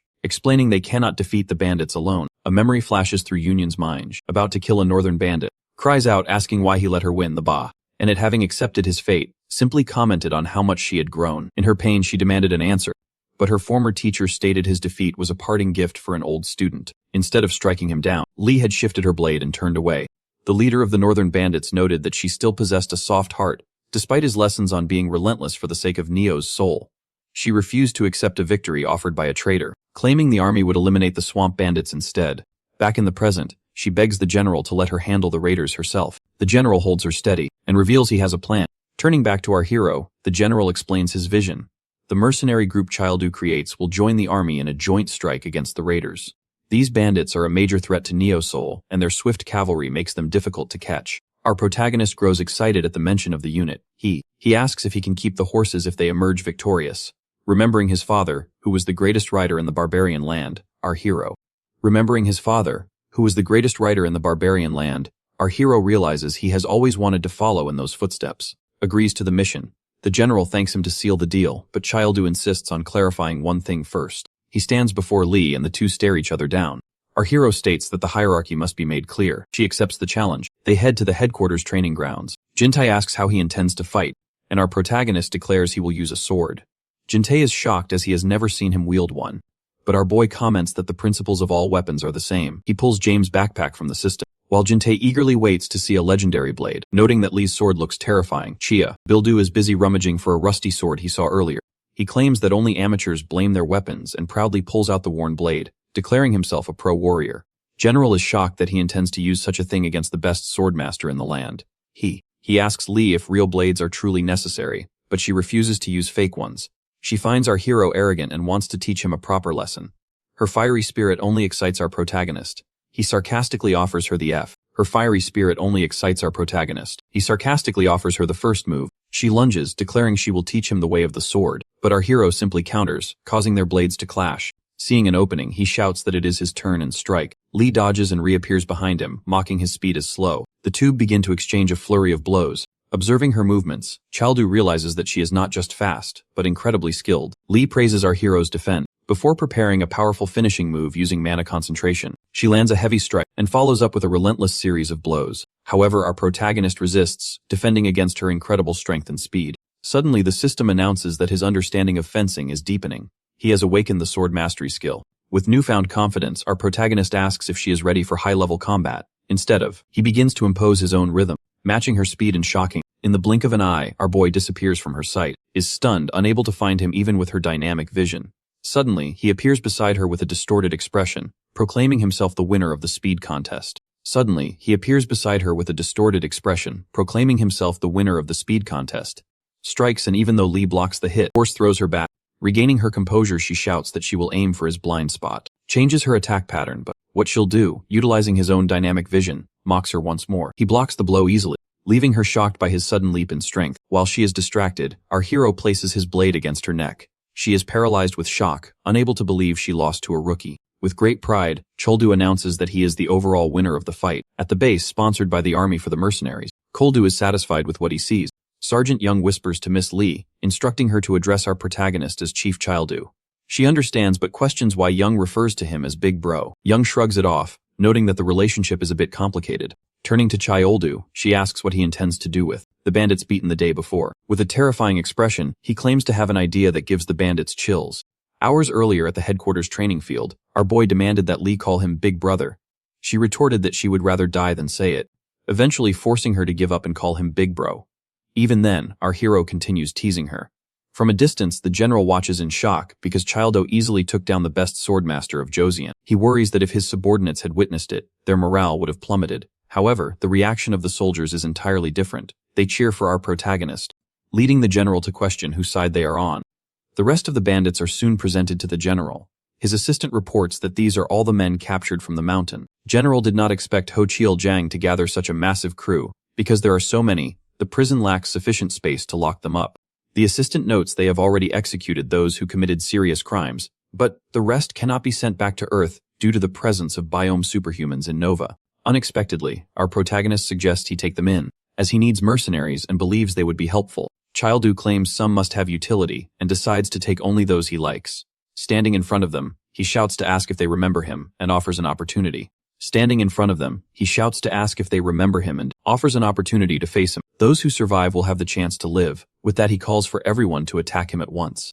Joldu cracks his knuckles while the bandits stand shocked by this violent path to survival. Relying on their numbers, they plan a coordinated assault even though they have already imagined their grim fate. Soon our protagonist exalts their courage, only 60 proof brave, while many cowards remain. He thanks his new workforce and raises his fist for a bump with the general, calling him by his personal name. The general is stunned by the casual address, a shock shared by Lee and the surrounding soldiers. Lee shows visible discomfort, but to her surprise, the general is actually moved to be treated with such familiarity. Returning to current events, our protagonist explains his plan to turn these bandits into a battle-ready tribe. Lee finds the idea odd, reminding him that they are criminals, and that turning them into mercenaries seems impossible. Jintei agrees that it is complicated, wondering if such men can ever be trustworthy. However, Chudu reminds him that the 5 members of the Yanggu clan were also gangsters, asserting that trust builds naturally through battle. Jintei panics, wondering how he was supposed to know that history. But our hero reminds him that as the vice captain, he is capable of managing it. In front of the bandits at the camp, our boy shouts that their past crimes no longer matter. They are now his mercenaries, and he questions if anyone has a problem with that. The former bandits shout in unison that they have no objection. Captain Choi finds their sudden discipline incredible, but Lee comments that Choldu, already powerful, has now gathered his own flowers, making him even more dangerous. She advises the captain to monitor him closely and report back. Childu is reported to the general as a threat to the government. The general finds the accusation outrageous, but the reporter clarifies that the claim comes from Colonel Morin, the same officer who sent Warrant Officer O to capture him. Holding the report, the general realizes she is merely resentful for failing to recruit him. The reporter suggests persuading the government to stay calm, and the general agrees, noting they cannot have the state hunting their mercenaries. He wonders how they will establish legitimacy for Cheldo's squad. Just as soldiers arrive to report on the man's recent actions, they hand over a scroll containing the details. The general worries if our protagonist is already causing trouble, but the report tells a different story. Cheldo forced the mercenaries to build a cabin in a single night. Afterward, he began training his squad relentlessly, fighting all 60 mercenaries by himself. He doubled the training for those who hesitated and severely punished anyone who attempted to escape. Through this intensity, the former bandits transformed into something entirely new. The night before the raid, the mercenaries are told to rest while Kialdu retrieves his axe from the forge. Most importantly, he uses a tribal chief emblem, which allows him to create a tribe within a territory. He presses the confirmation button on his system window and names his mercenary squad Ironhead. The tribe capacity is set at 200 members. Everyone congratulates him on finally turning the men into real warriors. What she'll do intends to convert the squad into a full warrior tribe. The general is shocked that our hero obtained the emblem so quickly, knowing the item is usually exclusive to the ranker's shop. Captain Choi explains that he earned it as a reward for clearing a new hidden dungeon. Which also granted him a world map. The general calls it an incredible reward, noting that the chief emblem makes the group safe from government interference. His assistant adds that the emblem allows the mercenaries to be tracked. If any bandit tries to escape, their location appears on the captain's map. The general believes this is enough to persuade the government, and remains curious to see how the upcoming raid unfolds. At night, Kiel-do decides to set up camp to spend the evening. Lee feels uneasy about facing the raiders again, and wonders if she is truly capable of defeating them. Soon our protagonist arrives and asks if she wants to eat, but she claims she has no appetite. He insists she eat well to maintain her energy for battle, leaving her shocked by his apparent concern. No one has ever cared for her in this way despite her status as the best swordmaster, and she feels a confusing new emotion. A moment seeing Chol-do reminds her of her mother. However, to her surprise, our protagonist remarks that it is a shame she won't eat and begins consuming her food himself. She realizes he only showed concern to steal her meal. Furious, she tells him to leave her food alone and eat his own. But he has already finished it. Suddenly, our boy stands up as he notices something in the distance. This prompts Lee to question what is happening. Our protagonist says he hears something and grabs his axe. Meanwhile, at the top of a nearby mountain, the raider group faces a pack of monsters.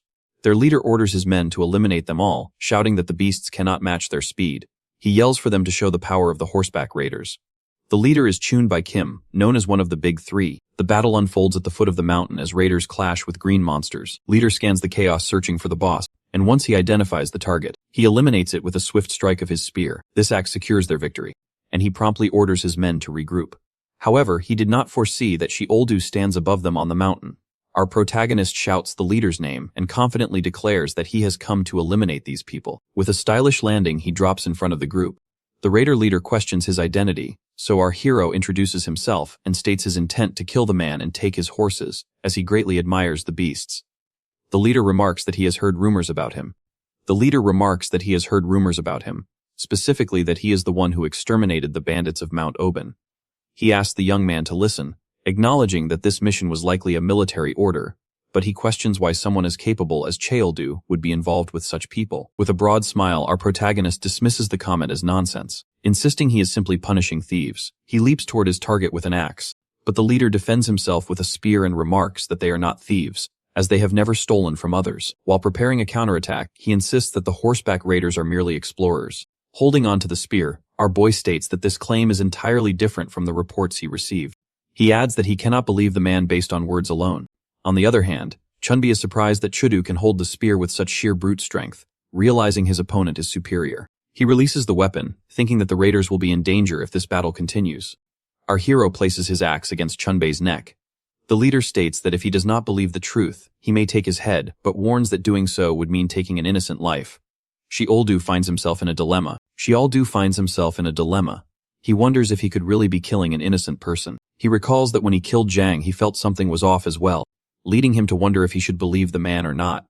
He needs certainty that his actions are right. Just then, Lee arrives with the mercenaries. She shouts at our protagonist for coming alone and acting recklessly, though she comments that he at least managed to capture the traitor. Our boy tells her to wait because he wants to confirm the situation. He demands an explanation regarding the horseback raiders. Lee becomes slightly uneasy, but admits that if she is not mistaken, they are considered dangerous. She states that Chunbai is a traitor who was once a soldier like the others, but had frequent disagreements with Chief Park regarding the future of Neo Seoul. Eventually, Kim left the army and formed an organization that opposed the military, making them the government's primary target for extermination. Our hero asks if this means they are dangerous, but not actually thieves. Explains they have a bad reputation, but nothing official has been recorded, nor has any damage been reported. However, Kim possesses insider knowledge about the military, which makes him a threat. Kim calls out to Lee, asserting they have never misused information or attacked Neo Seoul, and he asks her not to turn a blind eye to the truth. Observing the exchange, Chol-do thinks it is unexpected that Kim remains extremely calm, even with his life hanging by a thread. Him then questions whether our protagonist has finished judging him, and if he will finally take his head. He adds that if his death proves his innocence, he only asks that his men be spared. Our hero is surprised that Kim would offer his life for his subordinates. Making a final decision, he declares that he will not kill him. Major Lee is shocked by this choice, But our protagonist explains that since they are not bandits, killing them would make him no different from Zhang. However, he refuses to return empty-handed, and demands to know where to find horses in exchange for their lives. Him chuckles, remarking that our boy truly knows how to get what he wants. He agrees and provides a crucial piece of information. He explains that Neo-Soul horses cannot be tamed easily like those on land. The only way is to obtain a pet pouch, which allows one to keep the creatures of Nova. He shows the red-rooted pot's knee, the first ingredient needed to craft the item. When Childu asks where to find it, Kimris. He shows the red-rooted pot's knee, the first ingredient needed to craft the item. When children do ask where to find it, Kim responds that the task will not be easy. Soon, our protagonist reaches the lair of ogres and spots one walking ahead. He reflects that he has never faced an ogre this large before, but he becomes excited and charges the beast with his axe. He attacks, yet the ogre easily deflects the blow with its great strength. The creature swings its club, and the force is so immense that even after our hero dodges, the weapon smashes through trees. He recognizes the strength of the monster, just as it lands a punch on his stomach, sending him flying back. Using his axe, he saves himself by embedding it into the ground. He then activates Ogre's skin. After experiencing that powerful blow, our boy acknowledges the strength of Kim's group, who managed to defeat such creatures alone. The ogre starts swinging its club again, but Childu easily evades each attack. At that moment, our hero focuses on his axe, which begins to emit an overwhelming aura. He strikes the club with his glowing weapon, and is pleased that the result is even better than he imagined. A day earlier, the blacksmith had used his guardian staff to upgrade the axe, and our protagonist had wondered if the weapon gained any special abilities. The blacksmith, guardian staff to upgrade the axe, and our protagonist had wondered if the weapon gained any special abilities. The blacksmith informed him that it was now imbued with magic, explaining why his attacks had become so much more powerful. Now name the axe imbued with Guardian's power. The weapon has turned red due to the magic. With this tool, both attacking and defending have become easier. When he uses weapon magic, he can interrupt an opponent's movement by harnessing the rotational force generated by parrying, applies even more power, and successfully eliminates the ogre, proving that even an ogre skin stands no chance against it. After its death, the ogre drops an orb. Childu grabs it. The system identifies it as an ability orb of the ogre. It allows the user to perform one of the creature's special skills. Excited, our protagonist crushes the orb and requires the ogre's strength ability, allowing him to exert the power of a giant that transcends species with the aid of magic. Jinte stands inside Mimic's cave, surrounded by countless treasures and chests. The cavern also contains the raw materials required to craft a mascot pouch. The group members ask their sub-captain if they should open all the treasures present, but he explains that they must be careful. Out of every 10 chests, 9 are actually mimics. Out of every 10 chests, 9 are actually mimics. They do not take his explanation seriously, which leaves Gentai feeling somewhat frustrated. He thinks to himself that someone braver should have come in his place. He recalls a conversation with Chialdu, where our protagonist decided to hunt the ogre alone and split their forces. Jinte had asked if Lee would enter the cave, but she refused directly. He added that there is no reason for the army to help them while their mission is on pause, deciding instead to return and deliver a report to the general. Listening to this memory, Jinte feels a bit scared at the thought of being there alone. However, our boy reminded him that he is the sub-captain and would be fine. He'll do encourage him, noting that if he guides the team well, the cave will be a piece of cake. This encouragement gave Jinte the confidence to take on this important task. Back in the present, Jinte commands his soldiers with great fighting spirit. He has devised a plan where the vanguard identifies the real treasure chests while the archers destroy the fakes. With that, he yells at his soldiers to begin their search. By evening, Kim orders them to set up camp and wait for their mercenaries. Later, Kim observes the site from above with a campaign, orders them to set up camp and wait for their mercenaries. Later, Kim observes the site from above with a companion. Companion asks if he is okay after so easily giving away information about the horses, noting that if the military discovers how they are tamed, they will be in danger. Tim comments that they will simply have to find another way to become stronger. He believes the horses are not something they can monopoly forever, as others will eventually figure it out.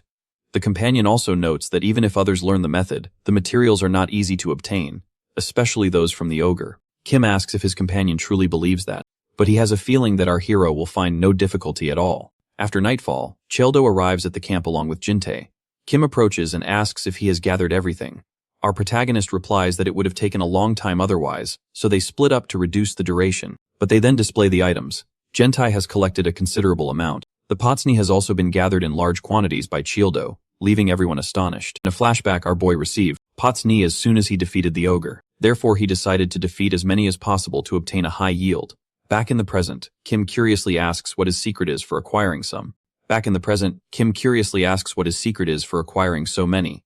Our hero reveals that there is no secret. He simply exterminated the ogres and collected the items. Kim asks if he did it alone, and when Chaldu confirms this, Kim is completely shocked. Later, a large pot sits on the fire. Checking his system, our protagonist notes that the abandoned alchemist lab within the system can create pet pouches. This is new to Koldo, and the horseback raiders have only just discovered this lab. Kim explains that this is how things happen in the unknown world of Nova, where information is power. Those who prioritized exploration made discoveries first. He then instructs our boy to craft his pouch. Childu throws in the necessary materials, which costs 78 coins to combine. After a short time, he opens the pouch, which releases a cloud of smoke. The system notifies him that the pet pouch has been created and added to his inventory. Our hero picks up the pouch feeling super excited. He tells Jinte to handle the rest of the ingredients, as he intends to fetch a horse at dawn. Later, they sit down for dinner, drinking water from a rum container. Kim smiles, pointing out that Childu drinks water as if he is drinking rum. However, Jintai reveals that they cannot. Kim smiles, pointing out that Childu drinks water as if he is drinking rum. However, Jinte reveals that they cannot drink alcohol because they are underage, leaving Kim stunned. Gentile then asks why Kim abandoned the military. With a serious expression, Kim states that he simply had different priorities. The current chief park focused on the security and property of Neo's soul, while Kim insisted on exploring the soul of the city to make them stronger. In the end, they could not overcome their differences, and that is why he left. Gentai asks if he regrets it, but Kim comments that he still thinks the same way, stating that he protects the country in his own way. He explains that while Neo Soul prioritizes development, his group takes care of external threats while exploring. He believes that if Neo Soul has no power, it will eventually fall to bandits. Jinte points out the connections between the military, the bandits, and the horseback raiders, and Kim nods in confirmation. While eating, our protagonist asks if Kim is bothered by this since he is a real soldier, pointing out that the military is trying to kill him. Kim comments that one day they will understand. He then gets up to leave because he has a long journey ahead the day after tomorrow. Outside the tent, he unexpectedly spots Lee under a cloak and is surprised to see her there. She says she came because she has something to ask, questioning why he let her win that day. He comments that if they had both fought, it would have resulted in multiple injuries, weakening the military force of Neo Soul. In disbelief, she tells him to stop talking nonsense. Kim replies that Neo Soul needs a figure of authority, whom external forces fear to touch. Lee remarks it would have been better if he had stayed. But Kim asks if she heard him, stating he has his own responsibilities.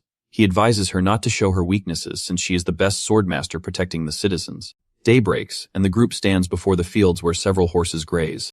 Kim states they are stronger and have superior endurance if given potsni roots and treated well. Eventually they grow close, and by forming a bond, their magical energy expands. Gentile understands why they need so many routes. However, our boy seems slightly bothered.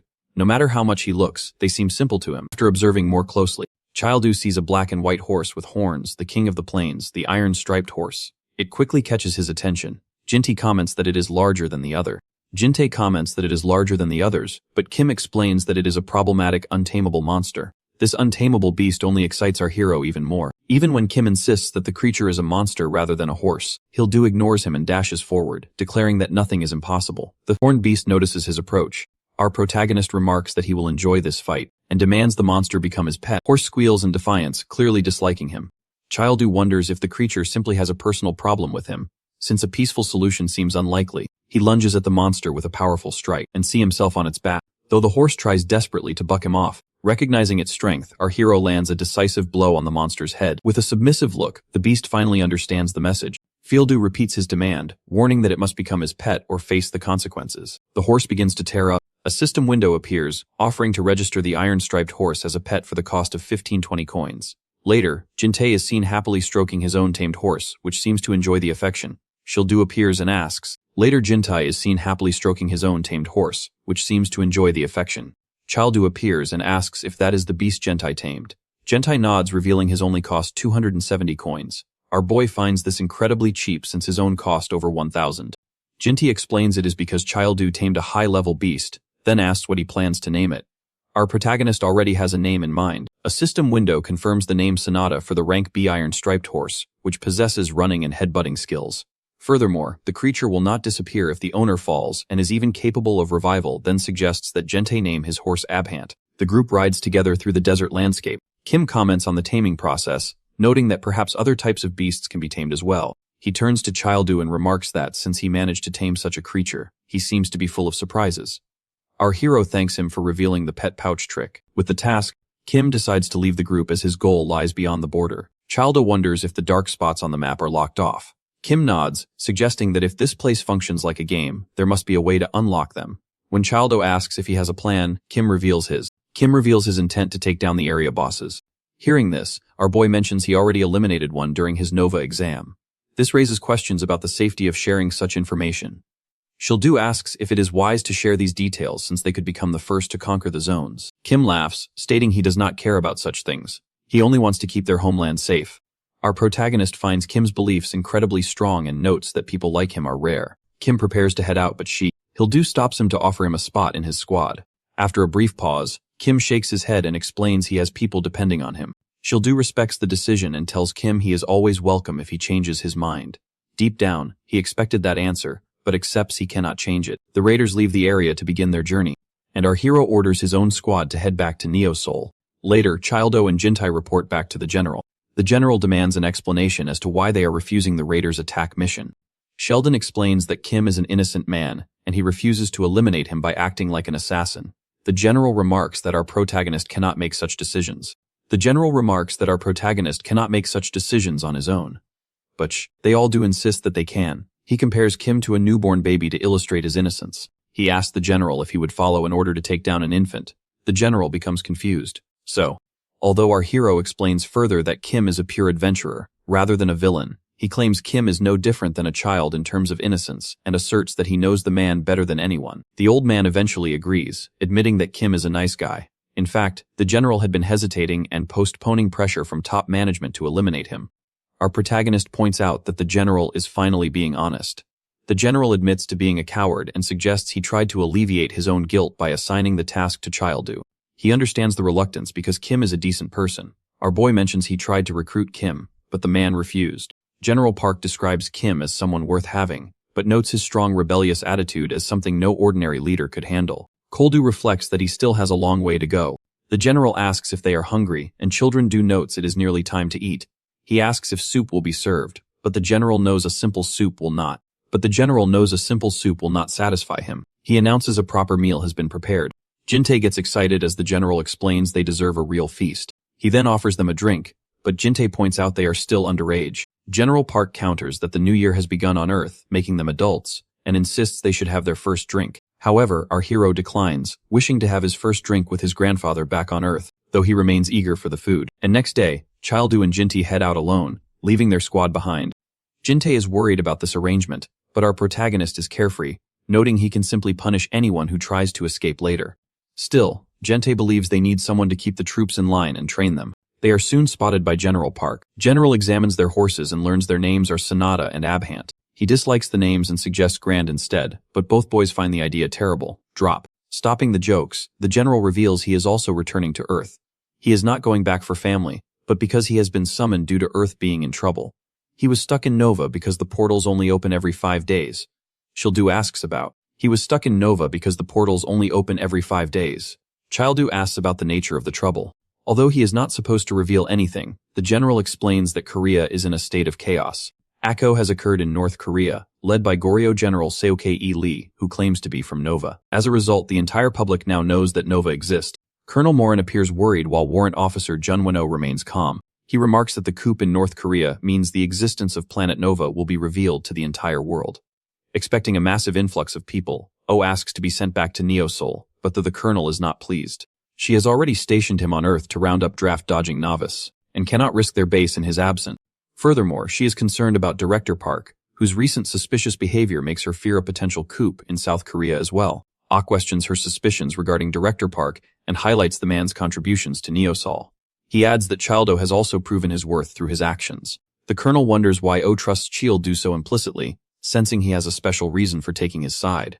Internally, Oh reflects that there is no hidden motive in the past. In the past, he and Choi cleared all the monsters in the East to protect the citizens of Nova, earning them both the gratitude of General Park before being assigned to hunt deserters.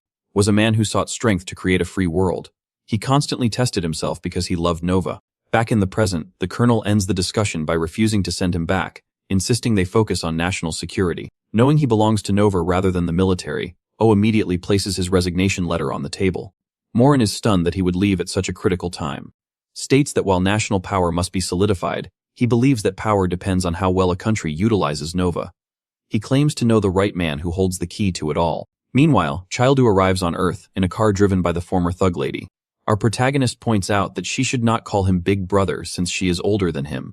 Jintai asks how their allies knew exactly when they would emerge from the portal. One member explains that they waited at the portal just in case, though number one had already predicted their arrival. Our hero is satisfied with this, then asks about the new business number one opened. The lady chuckles, noting that the company name is a surprise for their leader. They eventually arrive at the new establishment, titled Childo Solution. Inside, number one greets Childo respectfully. Our protagonist appears confident but questions the name, marking that it sounds like they are thighs. Not to mention the office is located close to his home. Number one immediately apologizes. How? However, our hero clarifies that only his grandfather would dislike it because the old man hates thugs. Number one finally realizes why his men were constantly being kicked out of the area. Childo asks if his grandfather is present, and number one nods before receiving praise for hiring 20 employees, as number one bows in gratitude. O steps inside with a curious expression, asking if this is a gathering of gangsters. Surprised, our hero recognizes him as the soldier he fought previously, and notices his arm has completely healed. Seeing the crowd of men, O wonders if this is a gang, but Koldo explains they are mercenaries. O remarks on how much the squad has grown. Our protagonist then offers him a position in the group, always surprised by the sudden proposal, but Childu says they both know why he is here. Commenting on the boy's Childu says they both know why he is here, commenting on the boy's sharpness, and feels just how much stronger Childo has become. Our hero already needed someone to keep the mercenaries in shape. When O questions how he could offer a job to someone he barely knows, Childu replies that he can tell he is a good soldier. O finally reveals he is no longer in the military and accepts the role of training the mercenaries. After they reintroduce themselves, O departs, promising to meet again in Neo Seoul. Later, Childu's grandfather serves a massive pot of soup. He advises our protagonist to find a safer place to stay since Earth is in chaos. Jinti explains that it is the new year, and a soldier friend assured them there is no risk of war, but the grandfather still believes there are better places to celebrate. Jintai is overwhelmed by the size of the meal, but the proud grandfather boasts about his grandson's ability to put away large portions of food. Gramps asks if the boys have officially become adults now that they are asking for alcohol. Our protagonist happily announces that he wants his first drink to be with his old man. He recalls the Barbarian ceremony where those who turn 18 are declared true warriors through a special ritual. Child who wonders if he can be reborn as a true warriors through a special ritual. Child who wonders if he can be reborn as a true barbarian now, though he decides he might not be ready yet. As he prepares to drink, Elder instructs him to use both hands and bow slightly as a sign of respect. Childu acknowledges the tradition. The grandfather then asks Gentai if he is going home. Gentai explains that he is an illegitimate son with no family record, sharing a story that reveals his vulnerability. Childu immediately asks if Jintai wants him to take care of his family, causing Jintai to panic and call him a lunatic. Gramps offers Jintai a drink and welcomes him, stating that any friend of Koldu is like a grandson to him. They all toast to their new adulthood. The next morning, Jintai feels nauseous from overeating and suggests they rest. However, our hero has already digested his food and insists they return to Nova. At the portal, they find a crowd of soldiers and civilians. Jintai explains that people are gathering to be tested now that Nova is public knowledge. Our protagonist worries about his grandfather, who would need to participate in the test despite his delicate health and age. Jintai agrees it would be difficult, but our hero is determined to find a way to bring his grandfather along. Later, at the Neo Seoul headquarters, General Park proposes a formal alliance. With the front here open, competition between nations is intensifying. The general argues for a contract between the army, mercenaries, and other groups to lead the exploration. Childu signs the document without hesitation. The general comments that he could be easily deceived, but Childu guarantees there is no cheating between friends. The general warns that South Korea is still catching up to nations that got a head start. When our protagonist asks who is ahead, Park points to Japan. Our hero suggests they must quickly expand the map to catch up technologically, proposing that defeating field bosses is the way forward.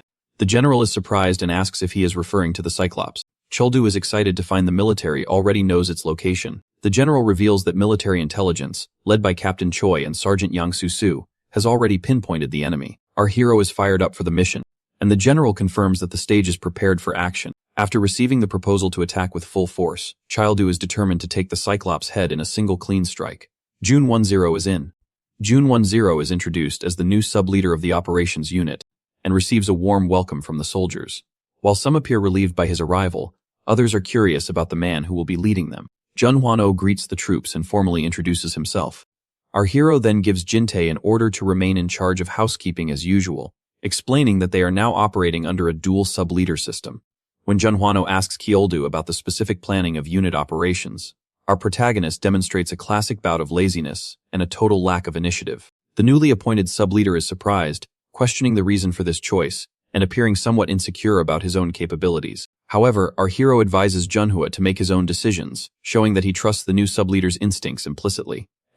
Accepting the responsibility, Junwon decides to reorganize the entire unit structure.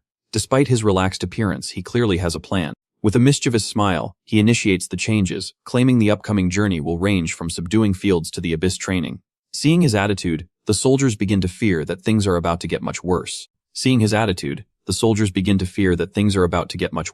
The scene shifts to a night street in Osaka, Japan. A young man wearing glasses and headphones looks exhausted, commenting on how intense everything has become.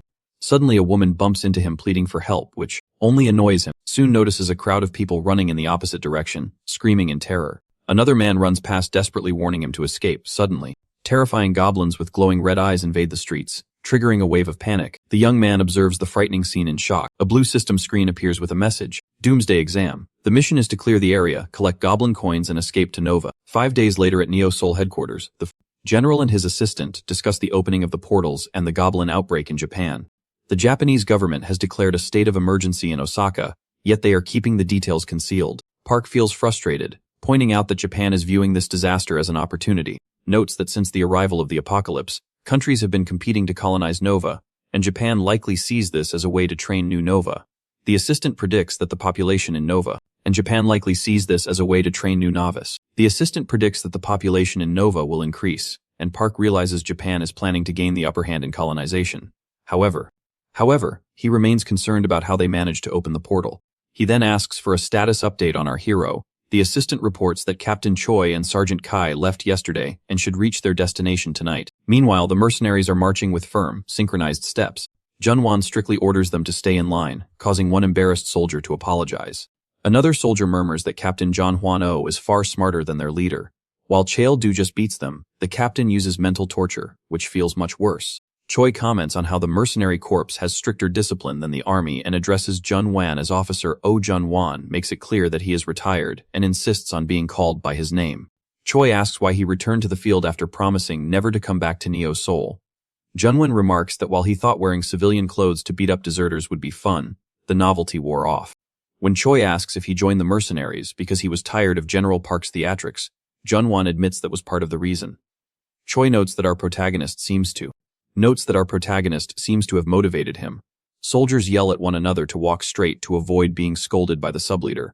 Junwon reveals that the unit was a mess when he arrived, so he needed to step up. He admits that life in the mercenary corps is actually quite fun, wondering if he was ever this proactive during his military service. Choi is happy to see his growth, and glances toward Shoulder, noting that he really is a good guy. Right then, our protagonist orders the group to halt and declares they will camp there for the night. Later inside attempt, your boy calls the representatives to discuss the plan while they analyze the map.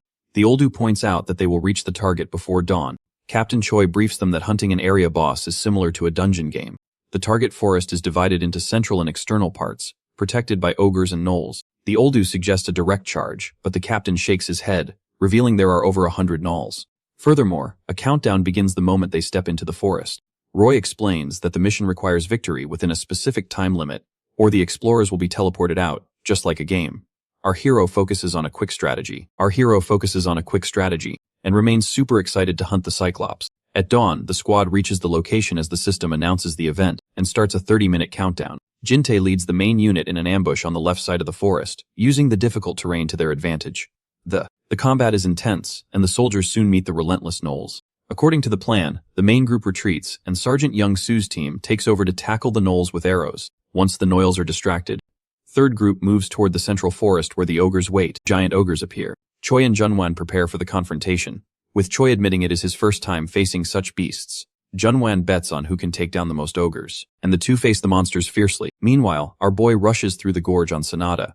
With only 20 minutes estimated to reach the target, he increases his speed. Suddenly, our protagonist learns the iron-striped horse skill, which activates automatically. As he eliminates ogres in his path, the system announces he has also obtained the mounted combat skill.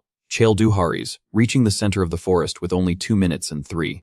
Chael-do hurries, reaching the center of the forest with only 2 minutes and 30 seconds remaining. He notices the boss is not visible, but upon touching a tree, he realizes it is a type of special ground. The tree shines brilliantly, emitting immense energy. A window explains that this is the world tree, which will test our protagonist's qualifications. A whirlwind of energy arises and a colossal imposing monster emerges from the whirlpool. The boss finally reveals itself. It is the Cyclops. Childu is impressed as he observes his massive enemy. The Cyclops strikes hard and breaks apart the ground. Childu notes that the range of the attack is wide and threatening, so he counters the blow with his axe. Weapons collide, and our hero soon realizes that despite his efforts, the giant remains unimpressed. Since his attacks are not affecting the monster, he questions if its massive body is the cause. He reflects that there is no point fighting from a distance against such a long weapon.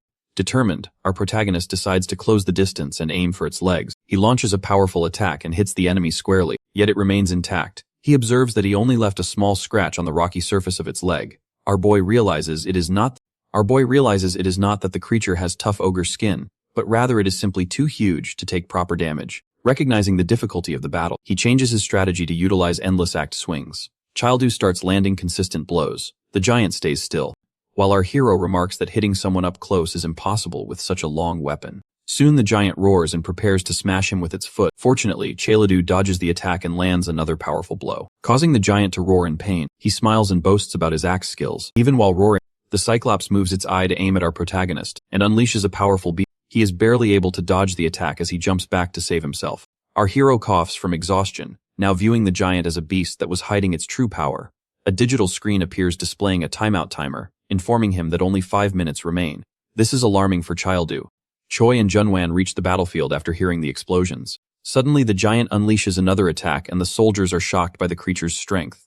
Our boy orders them to aim for its legs since he has already succeeded in scratching it, and he decides to distract the creature himself. Both men instantly take down the giant's legs. Meantime, Childu notes that while the beam can kill him, it is not invincible.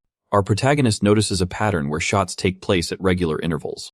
He jumps in jokes that the giant should be guarding the forest instead of destroying it. Meanwhile, the screen shows that only 1 minute and 47 seconds remain. Noting the limited time, our hero rejects the idea of swinging aimlessly. Choi informs him that they have successfully taken care of the legs. After praising their work, our boy calls his horse. The timer indicates that only 29 seconds remain. Child, who thinks there is only one way to deal with the situation. A flashback of his younger self appears, showing him lost and disoriented. Recalls the death of his parents and how his inner self stopped growing after their passing. Dark emotions settled inside him then. But thinking of that now, he decides to come out of his box. He now has friends and comrades to protect. Therefore, he wants to grow out of his grief for the sake of those close to him. With a serious expression, our protagonist remains focused on his goal. He swings his axe, reflecting internally that through inner realm discipline, he has realized a truth he could only perceive through his younger self. Speed and shield do mounts up. The timer shows only 10 seconds.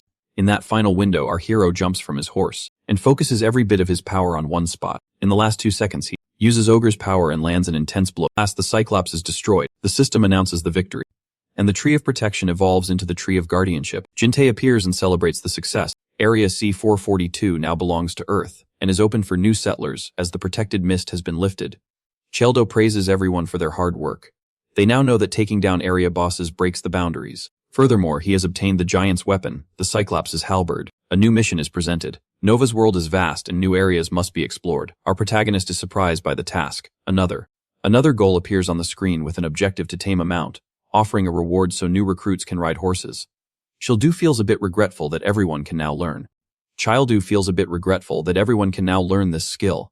Jintai points out that this procedure is different from the horseback raiders method, which does not come from the proper Nova system. Our boy shrugs it off with a laugh and decides to turn his mercenary squad into cavalry. However, Junwan argues that military diversity is important, and the army must be prepared for any situation. Our hero shows irritation with the constant complaints, and feels the reward is unsatisfactory for their hard work. Suddenly the world tree shines bright, and a portal appears. The group is confused, wondering if another Cyclops is emerging. Instead, a huge monstrous foot steps out. Smiling Goblin appears with a bag full of coins. He announces that they should come forward and choose what they want, as he does not appear often. The Oldu and Jintei are filled with excitement as they realize he is the Goblin merchant. Someone calls for the president while he sits at his desk. He learns that the Japanese government has proposed an astronomical sum for the exchange of information regarding the Nova portal appearing there. The president sighs heavily, feeling there is no choice but to pay the steep price, and orders his advisor to initiate negotiations. However, the advisor reveals they cannot proceed, informing him that South Korea has been excluded from the talks. The president hits the table and shouts, asking how this is possible and wondering if they are being completely ignored. According to the Japanese embassy, the country will only be open for discussions in the summer. The president complains that summer is half a year away, which is equivalent to 3 long years in Nova's time. Irritated, he points out that the Japanese are clearly thrilled to have the upper hand in this power struggle. At that moment, the advisor's smartphone receives a message. He apologizes and turns to switch off the device, but he freezes upon reading the notification. Surprised, he shouts to the president that something has happened. When the president asks for clarification, the advisor explains that a portal has just appeared in Poju, along with an emergence of goblins. It is official. Korea has a new Nova portal. Shocked by the news, the president soon becomes overjoyed. The advisor also smiles, excitedly showing his phone. While the president remarks that this is great, he quickly regains his composure and reminds the advisor that this is no time for celebration. As the Poju portal is dangerously close to the capital. Embarrassed, the advisor apologizes and offers to call an emergency meeting. The president asks him to wait, mentioning one more task. He must immediately call Neosol's Major General Park John-pil. The scene shifts to a location in Nova, where a system message announces that Area C442 is now recognized as Earth's territory. New settlers will be accepted, and the protective fog has been lifted. Him and his squad observe the changes. Kim wonders if the barrier has collapsed, while others yell that the blue mist is fading away. One soldier points out that someone must have defeated the area boss. Kim gives a knowing smile, remarking that he knows who is responsible. He believes the hunt was a success thanks to Childukang. Inside Neosol headquarters, celebrations begin because defeating the Cyclops was the key to progress. Facing a blue notification, General Park discovers that Area C442 now belongs to Earth. This means the portal will soon open. He immediately stands, stating there is no time to waste as the area will soon resemble Osaka, necessitating quick preparation. Suddenly, the general enthusiastically asks if he has checked the screen, but the captain has more urgent news. The president is calling regarding the opening of the Poju portal. The general must prepare to return to Earth immediately. Surprised, the old man prepares to leave, joking that he should use the fastest portal to reach Seoul. When the captain mentions no such portal exists, the general laughs, revealing it was only a joke. Back in the newly gained area, the merchant goblin states that this is a rare opportunity. A system interface appears in front of the creature, displaying a sale list of colorful scrolls in red, green, blue, purple, and yellow. She all interacts with the options, finding the red and green talismans particularly interesting. The screen describes the red talisman as a scroll of breakthrough, which increases status limits for 200 goblin coins. Our protagonist realizes he can increase his attributes even further. Thinking of the possibilities, he decides to buy 10 of each color. Jinte panics, shouting that this is crazy since Childu will spend his entire fortune. With a confident smile, our hero says he will try to reach 100 stats. He quickly presses the button to complete the purchase. The next step is distributing the status stones scattered on the ground. Choice suggests that our protagonist take them all to max out his limits, explaining that after hitting the 50 mark, he can become a ranker. When Childu wonders about the point of becoming a ranker, Choi explains it allows one to measure their strength rate. He secretly reveals he has ranked 903rd in perception. Finding this ranking weak, our hero reacts with surprise. Choi asks him to keep it a secret. Confused, Childu asks how one knows their ranking without direct competition. Choi explains that upon becoming a ranger, one can compete on the ranking grounds where the system automatically ranks them. Our protagonist is shocked he didn't know this sooner. Regretful but eager, he grabs a blue stone. The system reports he has used 2 status stones, bringing his strength to 43, dexterity to 35, stamina to 50, perception to 38, and magic to 9. With 50 vital points, the system announces his transportation to the ranking grounds. Cheoldu is ready and excited to see the new place.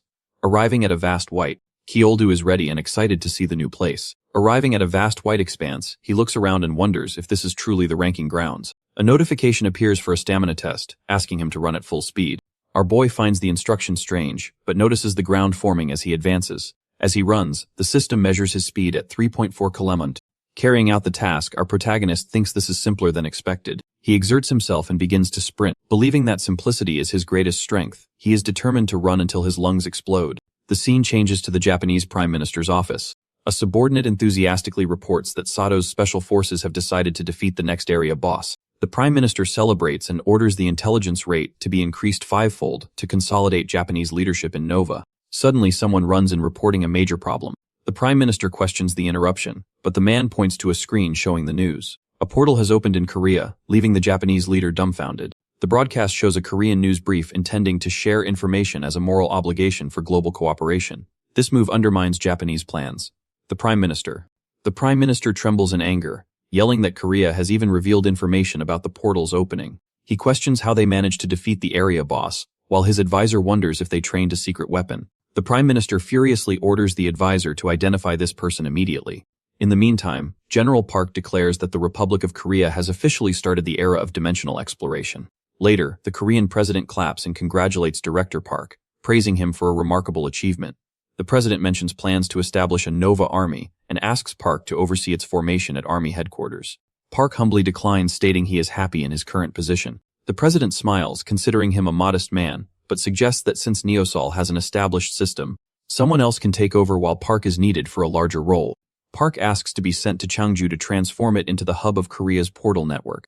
The president agrees, believing no one would do better, and elevates his title to Lieutenant General Park, placing the Changju portal in his hands.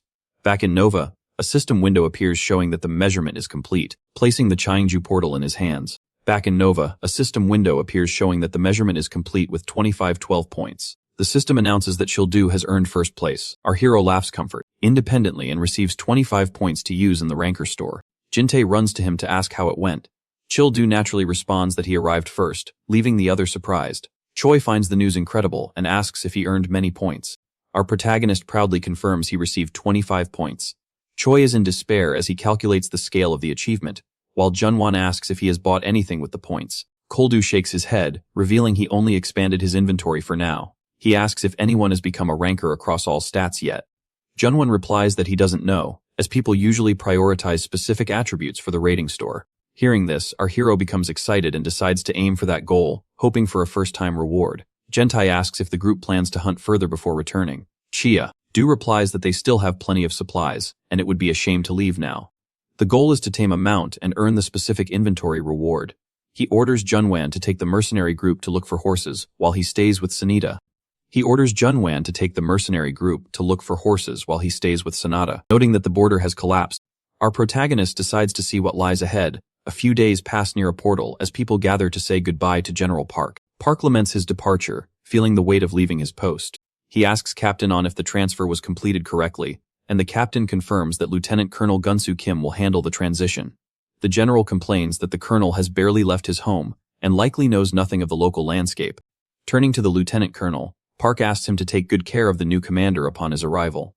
The colonel merely murmurs that he will figure it out, but as he watches the general leave, he mutters that Park won't be around to see the outcome anyway. Across the courtyard, someone runs toward the colony. Lee suddenly appears and collides forcefully with the colonel, throwing him back into an awkward fall on the floor. She turns around with a mischievous smile, claiming she didn't see him, though the colonel realizes she did it on purpose. Seeing her, Park comments that he didn't expect a visit before his departure. She explains she ran back as soon as she heard the news and asks about his sudden transfer to Changju. General response that things are simply moving. Lee asks him to take them along, citing a constant lack of staff, but he explains that orders from above prevent the transfer of key personnel. He notes that Neo Soul needs them and reminds her that he is no longer the major general in charge. Lee accepts the situation.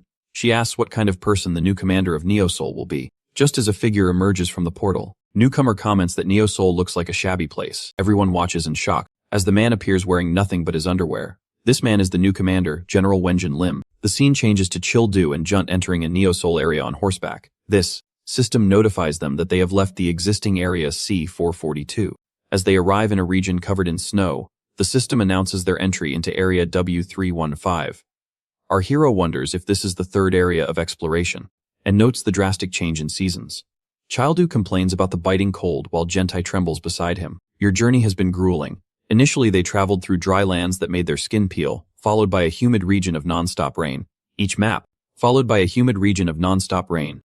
map possesses unique characteristics, and even the monsters vary from one location to another. Inte reflects that the world is too vast for them to continue exploring indefinitely. Our protagonist remarks that if they explore far enough, they will find a new portal connecting to a different continent. Jinte calls it a bold theory, but asks what our boy is doing as he sees him rubbing his hands together. With a serious look, Koldu reveals he is trying to warm himself. Suddenly, he begins to shake violently as the cold of the snowy region finally hits him hard.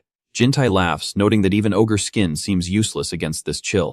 Struggling with the temperature, Chaldo suggests they head back, believing the mercenary group must have already finished their mission.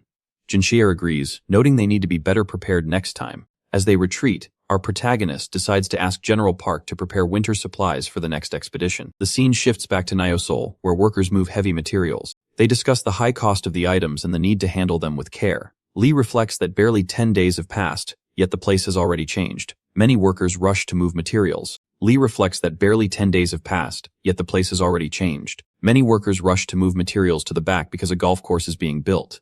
Wenjin stands nearby, clearly angry and yelling at someone. Carrying heavy wood, the workers complain about being paid pittance to build a golf course while missing their previous boss. At a nearby stall, a man complains about skyrocketing prices. The seller defends himself, saying he needs to make a living, but the construction has caused extreme scarcity. The new general is turning Neo's soul into a luxury bunker for himself, leaving Lee to wonder if this will actually protect the citizens. Suddenly, someone calls out to her with news that our hero squad has finally returned. She realizes things are about to get complicated. Through the dust, the riders emerge. Childu is in pure shock, shouting desperately and asking where their house went.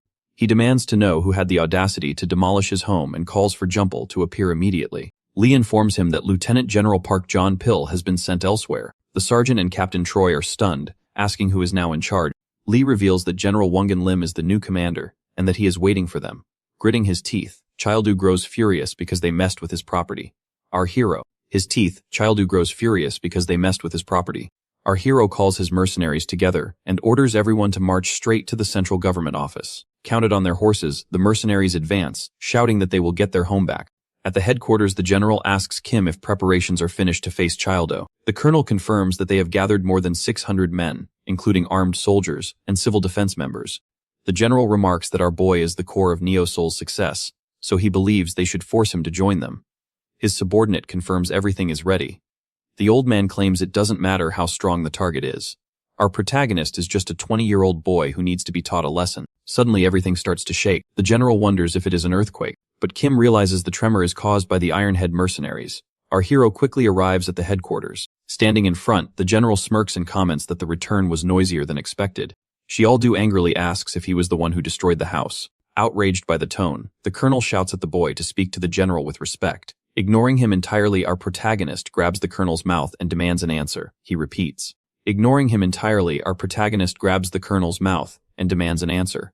He repeats the question menacingly, wanting to know if it was the general who destroyed their home. When Colonel struggles to breathe, the general begins to laugh, wondering aloud if Koldu is truly this angry over a little house. Our boy releases the colonel and demands the general stop laughing and explain himself. The general explains that the territory now belongs to him, and anyone using the land must pay a price. He had the site demolished as part of his duties. Shildu asks why he needs to pay when the land was a gift from Junipil. The general warns that Neo's soul belongs to him now, so our hero must follow his rules. Changing tactics, the general extends his hand and invites Koldo to join him, promising as much free land as he wants. Our boy repeats the words, wondering about the offer, but he still furiously demands the immediate return of his land. Laughing sinisterly, the general says if that is how he wants to play, then so be it. Unexpectedly, he declares the Ironhead mercenaries to be rebels, and orders his men to eliminate them. Kang Chaldu's mercenaries prepare for the looming confrontation, scanning the area and asking if the enemies are hiding. Meanwhile, Chaldu walks alone toward the general. In response, the general orders all his troops to prepare for battle. One of the enemy soldiers mocks the advancement, wondering aloud what mere mercenaries could possibly do to them. Buff. Before he can finish the sentence, our hero stops him with a piercing gaze and a sharp command to halt. Tech, H, H, T, E, H, each, ek, crack, tech. The threat is clear. Drawing a weapon means the end of the line for anyone who dares. Suddenly panicked, the general questions his guards, asking how they could be so foolish as to fall for a simple bluff. At that moment, someone calls out to our protagonist. Yangsu and Choi grab him, suggesting they resolve the situation through dialogue to avoid a disastrous war. Surprised by their intervention, the general questions the men's identity and asks if they are not soldiers. Realizing his authority is slipping, he shouts for Lee to be called. Lee appears immediately. The general asks if she is indeed the sword master of Neo Soul, which she reluctantly confirms. He then offers her a promotion if she quickly subdues children, but she simply sighs, replying that she cannot beat him. Frustrated, the general grabs her and shouts, asking if he looks like a joke to her. Maintaining her composure, Lee flashes a mocking smile. General grabs her and shouts, asking if he looks like a joke to her. Maintaining her composure, Lee flashes a mocking smile and comments that his character is even worse than she imagined. General declares he will show her the true meaning of the worst and moves his hand forward quickly. However, his wrist is stopped midair as our hero grabs his arm. Childu coldly remarks that the man doesn't seem to know much about Nova. The general stares in shock at the incredible speed. Our protagonist continues his speech, explaining that his group is not made up of bandits who threaten civilians or reckless gangsters. However, they show no mercy to anyone who decides to fight them. As our boy applies force, the general screams in pain. Shildu then asks the surrounding men if they still have the guts to fight him. The soldiers look clearly intimidated. A weapon clatters to the ground as a soldier screams in despair and gives up. Quickly, others follow suit, questioning how they could ever defeat Childu. They argue there is no point in going to war against the hero who saved Neo Soul. Another soldier remarks that the place no longer feels like a military regime and announces he would rather join the mercenaries. Many others shout their agreement. Lee is stunned by the display. It is unbelievable to her that in these chaotic times, neither Neo Soul nor the military could protect the citizens. Yet the one who united everyone is Childu. His overwhelming strength is the only thing maintaining order. The general yells at Lee, complaining that she is standing by while her superior is in danger. He orders her to hurry and rid him of the enemy. Lee realizes she has no other choice and makes a pivotal decision. She positions herself in front of Childu and declares that, from now on, her sword belongs to him. Everyone is stunned as she states that the Neo Soul she knew no longer exists. She can no longer see a future in that place, but she sees one with our hero. She believes in a bright future for Nova due to his influence. Smiling with confidence, our protagonist welcomes her to the squad. General questions her actions, but Lee simply tells them to process her discharge papers. Shocked and indisputed, he shouts that he doesn't accept her leaving and asks who authorized it. Lee claims the decision as her own. She ignores his opinion and, stepping aside, tells him that any further complaints should be directed to her new boss. Terrified, the general listens, as our hero says they need to discuss the price for destroying the mercenary. Swallowing hard, the general asks if Koldu is really going to attack him, even if it means becoming a target of the Korean military. Grabbing the man's collar, our hero admits he is tempted to eliminate him right then and there. Instead, he proposes a resolution. He demands payment for the value of the land where the base stood, plus the reward he was originally supposed to receive from John Pill. Later, the mercenary squad drinks and celebrates. Our hero learns that Jumpel was sent to Changju. Lee asks what the plan is for the unit moving forward. Kyoldu explains they plan to explore beyond the barrier, but without military support, they must figure out how to survive. Jinti suggests going to Changju, mentioning that discovery rewards are still available there. Liking the idea, our boy smiles confidently, thinking about the area boss that must exist there, and the fact that Genpil is already on site. Jintai asks for other opinions, and while everyone agrees, Junwan notices a strange expression on Childu's face. He asks what is wrong, and our protagonist expresses his concern about leaving Choi and Yangsu behind. Lee mentions that it is difficult for Captain Choi to leave. Because his mother is sick, and Yangsu would likely stay out of loyalty.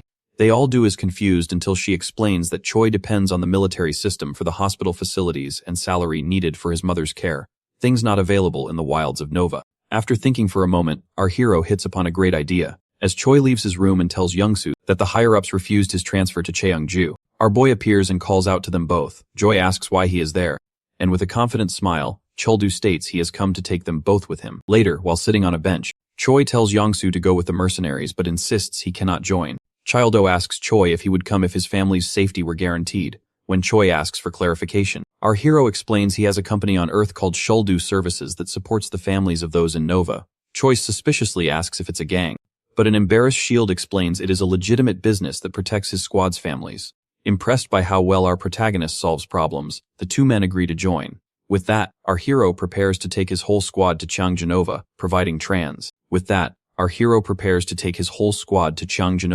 providing transportation and meals to help those who suffered under the new commander. A few days later at the Poju portal, a large crowd is gathered. Our protagonist walks through the throng. Noting how much has changed since the official Nova announcement, a military jeep pulls up. A soldier emerges to greet him. She introduces herself as Second Lieutenant Seong Choi from the intelligence unit, though our hero doesn't recognize her at first. She reminds him she was there previously with Officer O. She questions why she is speaking to him, and she explains she has a message from Lieutenant General Park John Pill. She reveals she has been assigned to the Changju Nova intelligence unit, and is there to escort him to his destination. Kyoldu smirks, realizing they are finally on the same page. He immediately turns, suggesting they leave right away. She complains, asking if he won't ride with her in the jeep. But Childu explains the group is too large and they must travel separately. At that moment, he sees the rest of the people arriving in buses. Number 1 greets his boss, but our hero reminds him they are not a gang. Number 1 then explains that, as ordered by the sub-leader, he prepared the buses for the civilians. Sheldu wish. Number 1 then explains that, as ordered by the sub-leader, he prepared the buses for the civilians. Sheldu praises him in Gentai for the hard work. Genti humbly claims he just spread the message, though he points out that our protagonist hasn't brought as many people as expected. Childo admits the sudden change was a heavy burden for some. The mercenaries decided to follow later, and he respects that choice. After all, they are starting their lives from scratch in rural Cheongju. Smiling, our boy reveals he's selected specific people to help with the construction of Cheongju. Among them is a soup lady capable of giving a heavenly flavor to food and a blacksmith who can repair or create any type of weapon. Ready to move, Childu waves at. As the buses begin to descend, he suggests they stop at a rest area before continuing. Soon they step inside the portal, observing the surroundings. Please do comment on how much the place has developed in such a short time. Jinte notices the people's clothes and laughs, already feeling Lieutenant General Park's influence. She'll do jokes that they left Neosol only to find another place just like it. Suddenly the general shouts excitedly for our hero. Childu greets him with a laugh, mentioning he was worried when he heard the man was expelled. The general responds that. Sheldon greets him with a laugh, mentioning he was worried when he heard the man was expelled. The general responds that it is normal for a soldier to change posts. Koldu comments that he almost slapped the guy who replaced him, and the general admits it was for the best that he refrained, and our protagonist then mentions he brought gifts. The old man is curious until he recognizes the newcomers are merchants from Neosol. Childo explains his plan to establish a village. He was worried about the general being alone, so he brought everyone willing to accompany him. Extremely happy, the general admits these are the people needed to accelerate Nova's development. The merchants greet the old man, saying they missed him.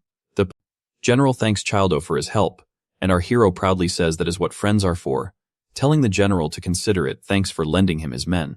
Soon Li Choi and Yansu arrive at Cheongju. Li happily greets the general, noting it has been a while since they last met. Shildu explains these newcomers are now part of the mercenary group and will assist with development. After a brief pause, the general points out they have left the army and burst into laughter. He says they did well because he was worried about them, adding that he couldn't be happier that everyone came to Childo. Excited, he invites everyone to have a meal. Together. As they cross the village, Shildu asks what kind of place this is, wondering if it will be a second Neosol. The general expected this question, and reveals the name as Hanyang. The goal is to ensure future generations have food in this agriculturally focused location. To prepare against monster invasions, they built an earthen fortress. Furthermore, with the development of roads, the place will become a commercial center, allowing interaction with all continents. Our boy finds the idea of an agricultural village incredible. The general proudly reveals the secret was finding rice seedlings, noting that each region has different items to obtain. Excited by the news of rice, Childu asks if they will finally be able to eat rice soup instead of barley. The general laughs, calling him pure and innocent. However, the old man remembers he called Shuldo for something even more important. Our protagonist stops right there. General Park asks if they want to try to conquer a secret dungeon, and Shialdu gets excited while the rest of the group shows interest. While walking, General reveals they discovered a magic teleportation circle, which will be crucial for transport in Nova. Our hero wonders what a teleport. Park explains a guard discovered it by chance. The system window gives details. The magic circle allows instant travel to other registered circles for 100,000 coins. The general notes that if similar circles are found elsewhere, direct travel will be possible. Childo asks if the area near the circle will become overvalued property. Laughing at the comparison, the general agrees with the analogy. He plans to build a big road connecting Hanyang to that location, but the path is currently blocked by a dungeon. This leads our boy to understand the reason for the request. The general admits the task is beyond their current capabilities and requires the strength of the mercenary group. He promises that if they clear the dungeon, he will let them claim that site for their base of operations. Tempted by the offer, Hildu soon reaches the dungeon entrance with his squad. A system window pops up, identifying the hidden dungeon as the doomed castle of the Count. The objective is to eliminate the Count who practiced forbidden magic, with rewards including a seal of the ruler and a first-time completion bonus. Chaeldu notices the magnificent castle and the prize while standing at the entrance. The atmosphere is tense. Jintai comments that the weather seems ominous, and even the mercenaries look scared. Chaldu tells them those who are afraid can stay behind, his eyes filled with killing intent. The soldiers quickly change their minds, shouting that there will be no deserters.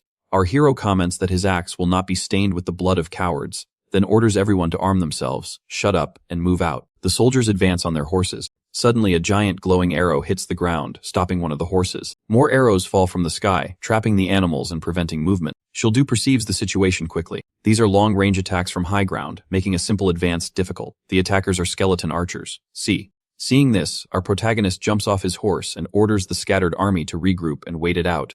Advancing quickly and determined, Childu shouts that he is going to break down the castle gate. Arrows fall toward him, but he doesn't care. He tells Sonata to run and advances at high speed. The horse acquires a new skill, Galloping Charge, which increases leg speed. A skeleton archer nearby appears shocked by the sudden charge. Still advancing, our boy orders Sonata to use force. After destroying the gate, the horse learns a new skill, Horned Impact. Frightened, the skeletons scream and alarm at the destruction, attracting the attention of all enemies. The skeletons gather around Koldu as he yells at them to come at him, and headbutt, announcing that he has an iron head. Noticing that the arrow attack has ceased, the sub-leader orders the cavalry to storm the gate. Nearby, Koldu faces 3 skeletons alone. He wields his axe to deal with the monsters, swinging the blade with enough force to shatter them while complaining about the weakness of his enemies. At this rate, he expects to finish before reinforcements even arrive, wondering if there is anyone stronger present. Soon, heavy footsteps echo nearby. A massive opponent in full armor appears before our protagonist, who looks at the newcomer in surprise. Wasting no time, shoulder attacks. He mockingly asks if this is all the creature has to offer, noting that the knight appears much weaker than a cyclops. Our boy hits the knight with a heavy blow, sending the giant crashing to the ground. He shouts that the fight is boring and wonders why the foe didn't drop any item.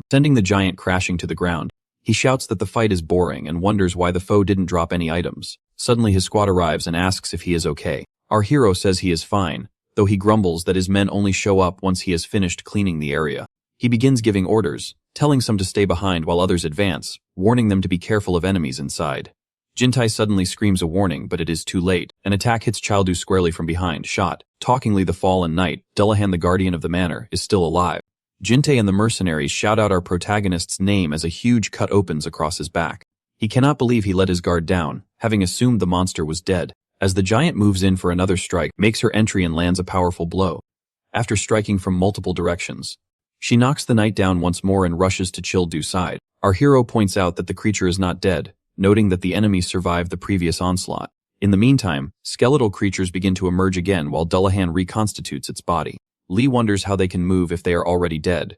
Childu states that black magic is controlling the corpses, recalling the description he saw earlier. Our boy realizes that to finish them off, they must defeat the count who controls them. He immediately orders the others to buy him time so he can step inside, insisting on treating his wounds first. Once bandaged, our protagonist leaves the perimeter to his comrades and heads into the manor. The horrible smell of rot fills the room, forcing him to cover his nose. Soon discovers a large creature and wonders if this is the source of the stench. The system window identifies the beast as a corpse golem. Childu comments that something creative has finally appeared. He was growing bored, but his bleeding is intense, so he decides to finish this quickly to find the count. He attacks the golem. The creature raises its arm to defend itself, but the weapon pierces the monster's torso. The creature lets out a scream as it is torn apart, yet the wounds quickly begin to close. Annoyed, our warrior grumbles to himself about fighting an immortal Dullahan followed by a regenerating monster. He summons his magic-imbued axe from his inventory. With this weapon, he delivers a series of blows, wanting to see if the golem's regeneration can keep pace. Soon the golem is torn into pieces. Our hero calls the technique Barbarian. Style destruction. A notification appears stating that his mastery with heavy weapons has earned him a new skill, dual-wield mastery. While he is excited about the skill, the flesh of the golem suddenly surrounds him. He wonders how it can still regenerate after being shredded, then spots a red orb pulsing within the mass. Still trapped, our protagonist extends his hand toward the object. He struggles to reach the orb as he is completely engulfed by the flesh, but he finally manages to smash it. With the orb destroyed, the golem is defeated. Childu obtains another orb, which the system identifies as a golem skill. Realizing he has achieved something very useful, he heads deeper into the manor. Stepping into the inner sanctum, he shouts to announce his arrival, demanding that the count appear. A figure wearing a long blue cape begins to walk forward. Childu looks up and recognizes the man as Count Ryan. According to the system, the count used forbidden dark magic to protect his domain, but was ultimately consumed by it. With determination, our hero faces the corrupted noble. He asks if the man is half original recipe and half fried, but the knight remains silent. Our protagonist comments on the silence, but decides it doesn't matter. As he jumps forward to land a strike, he reveals his sole objective, ending this fight once and for all. Childu attacks the count with both of his axes, but the opponent launches a fierce counterattack. Surprised by the knight's strength, our protagonist can barely defend himself. Surrounded by flame, the warrior still attacks even as he feels the heat become almost unbearable. His skin burns and he can barely withstand the temperature, finding it difficult to even breathe. He realizes that these are no ordinary flames, so our hero activates his search ability. The system analyzes the half-lich, Count Ruin, and generates the results. The count is an undead with dark magic and level 2 swordsmanship skills. Childu notes how high the enemy skill with the weapon is while the count cuts open his bandage. Just then, our boy uses the orb he obtained from the golem to gain the ability of the golem's recovery. The system explains that as long as the core is intact, he can heal even destroyed limbs, since our hero declares himself invincible and orders the enemy to cut as much as he wants. Meanwhile, the mercenaries fight against the skeleton undead army. Yuanhuan shouts orders to his companions, telling them to hold tight and keep attacking. On the other hand, Li is fighting against the giant knight. She appears exhausted and overwhelmed, reflecting that the situation is very difficult. Their only hope now lies with their leader. The battle continues intensely between the Count and Shildu. Our protagonist grinds his teeth thinking about his companions because he knows everyone is waiting for him. He is determined to finish off his opponent once and for all. The weapons of the two clash with full force, and our warrior appears surprised by the power of the blow, tries to resist the enemy attack and barely defends himself. Even using all his strength in both weapons firmly, he watches as his opponent cuts through with a flaming spear. One of Childu's weapons flies away, which makes things difficult for him. Before he can do anything, the Count lands another strike that pushes back our boy. He begins to understand the strategy. The Count is constantly attacking to block his escape. In the blink of an eye, the Count disappears and quickly reappears. Soon our hero gets a hang of the enemy movement and reflects on the secret behind the incessant attacks. Agility does not just come from weapon speed, as each step prepares the next strike in a perfect sequence. Our protagonist counterattacks as he curses the Count, feeling he needs to learn this technique quickly. Both exchange fierce blows while the combat remains intense and fast. Soon, a system notification appears, telling him that his axe proficiency increased to level 2. He wonders if he is now on the same level as his opponent, since he can now clearly see the exact paths of enemy attacks. With that, he blocks the blows and declares that he has learned a lot from the Count. After saying farewell, hero lands his final blow and finishes the enemy. System notifies him that the secret dungeon has been completed. After sighing, he reflects that his gun broke in the process. Soon, the system announces the rewards, including a seal of the ruler to declare his territory. He also receives the long sword of the Steel Knight used by the Count and the pendant of the leader, which has the supreme healing power. Holding the pendant, our protagonist notices its healing effect and thinks he will now be able to treat his injured comrades. Soon, he reunites with his companions. Everyone is happy to see him, but they are more surprised. Everyone is happy to see him, but they are more surprised to see his injuries fully healed. Shildu shrugs it off as a little adventure, asks Junwon what the current situation is. Junwon reports that there are 7 men seriously injured. Our hero excitedly tells him to lead the way to the wounded. The subordinate is confused and does not understand how healing would be possible. Holding the shiny pendant, our protagonist invokes the power of the leader and asks for the healing of his companions. Soon all the injured fully recover. Jinte questions if they are truly free from their injuries, and our boy explains that the item has limited uses with only 3 charges remaining. 2. Despite that, Jinte is grateful that everyone survives such a fierce battle. However, the atmosphere becomes heavy as Lee and Junwon stand with sad faces, revealing that they unfortunately have 3 casualties. Later, the group holds a huge funeral for those 3 mercenaries. Our hero holds the necklace and regrets the loss, thinking that if he had been faster, this wouldn't have happened. But he realizes that is not how he should be feeling. So he declares that lives lost in battle are noble. He thanks the comrades who fought until the end and announces that they have conquered a new fortress. Chill. Aldo says that they will transform this place into a fortress, so no one can threaten them again. A system window appears asking if he wants to use the seal of the ruler to make this area his territory. He accepts and the area becomes Ironhead's territory. This is now their main base, the castle of the Ironhead. Later, on a teleportation circle, Childu and the general discuss matters. Mark says that thanks to the success in conquering the dungeon, they can now build a road directly to the site. He asks how our protagonist feels about being the ruler. Our boy replies that it is not bad. He thinks of bringing the mercenaries' families here soon, and Park agrees that Earth is no longer safe. The general looks thoughtful and reveals he has a confidential matter, asking if Childu can keep it secret. Curious, our hero asks what it is about. The general explains that he recently provided information about opening portals to the United States. This is how they discovered the cause of the apocalypse. Surprised, Childu asks about the cause. With a serious look, General Park asks our boy to get ready and warns him not to be shocked. He reveals that the cause of the Earth apocalypse is a zombie virus. The prize, our hero asks if the information is true. The general confirms, noting he has heard reports of infected individuals turning into zombies. He questions whether the plan to move the population from the Terra to Nova is still necessary. The general explains that unless the apocalypse is imminent, relocating such a massive people remains a difficult task. Childu agrees, acknowledging that the transition is hard for many, which is why citizens from Neosol could not reach Cheongju quickly. He then asks what will happen once the zombie virus is publicly revealed. The general reacts sharply, alarmed by the suggestion, and warns that it would trigger total chaos.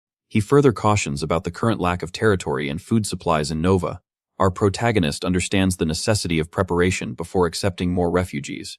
As they walk, our boy asks how the government intends to prepare. General explains the plan to construct barriers near Korea's 5 portals alongside new evacuation shelters. Furthermore, they seek to guarantee safety and food security within Nova itself. Because of this, he has a specific request for the warrior. He asks Chill. Because of this, he has a specific request for the warrior. He asks Chill do for his assistance in opening the remaining portals.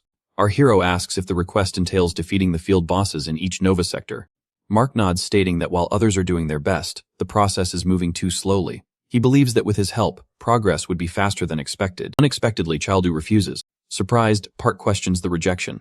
Our protagonist states that from now on, he will only fight for his tribe.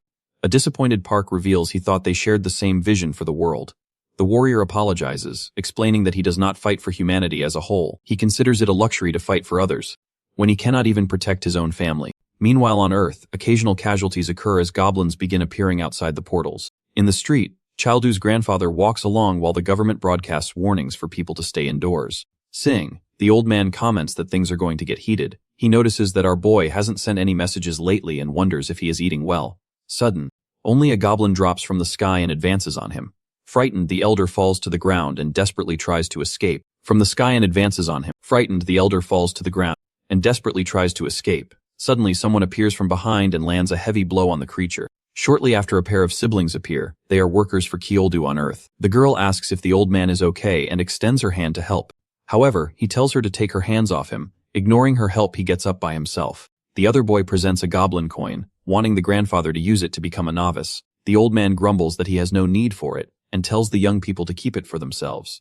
The girl becomes angry, asking desperately why he is being so harsh and why he hates them so much.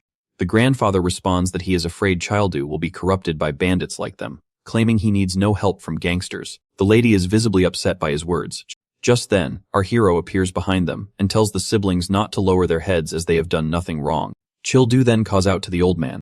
With a smile, our protagonist reveals a bottle kept in a bag. Later, they sit together at a table. While pouring a drink, Childu asks if his grandfather has been wish-a-lot lately. The elder responds that it is because of him. Without wish, he cannot sleep due to worry. Complaining slight, the elder responds that it is because of him. Without wish, he cannot sleep due to worry. Complaining slightly, the grandfather says his grandson doesn't seem to care and asks why he is even visiting.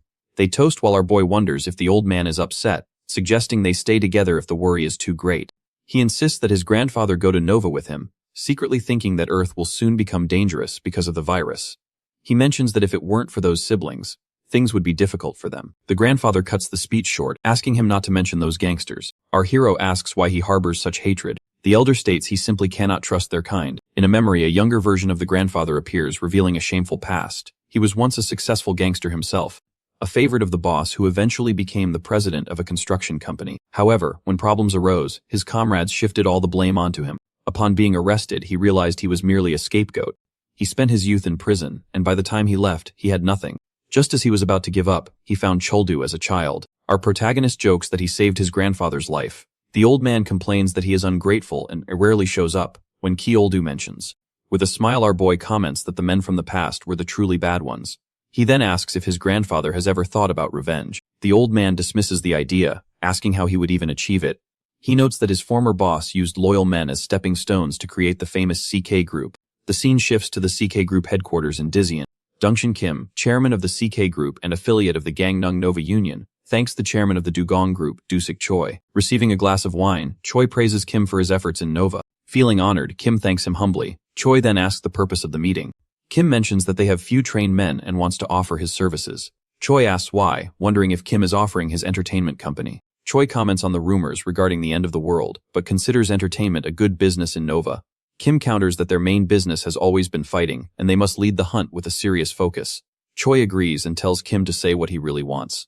Excited, Kim suggests they should also open the. Choi agrees and tells Kim to say what he really wants. Excited, Kim suggests they should also open the portal in Dijian and offers to lead the hunt for the area bosses. Choi expresses concern about the potential harm of the idea. Kim laughs, stating they have lived their lives in combat and can do exactly what an unknown boy did in Neo Soul. Suddenly, a subordinate rushes in and shouts to the president that there is a major problem.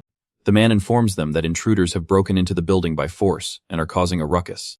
Irritated by the interruption, Kim complains. Choi grumbles that the mood of the conversation is ruined and decides to leave, promising to continue another time. The subordinate tries to stop him, but it is too late. With a pale face, the staffer reveals that the president is gone. Furious, Kim takes his anger out on the subordinate, shouting at the idiot for standing still and ordering him to call Director Jang to handle the situation immediately. Meanwhile, in the hallway, several men in suits lie on the floor, easily neutralized by the invaders. The group is actually led by Childo. A member asks him if they performed well. Our hero responds that they need to try harder, causing her to sigh. Suddenly, our boy stops and tells them to look ahead. Director Yang appears. Director Yang appears facing the group. Our protagonist asks directly if he is the boss. Holding a bag of bread, Childo says that if Jang isn't the boss, the real one better come quickly. Taking a bite of the bread, our hero smiles and nonchalantly comments that he needs to get back to his grandfather before the food gets cold. Our hero hands the bread to the fifth girl, deciding it is time to take care of Zhang. Meanwhile, Zhang picks up his knives. Childo questions the use of double swords, noting that such weapons are not their nova, and wonders aloud if the man wants to be arrested for assault. Zhang gestures toward his injured men, confused by the accusation. Internally, he reflects on his 30 years in the gang, noting he has never encountered anyone quite like this.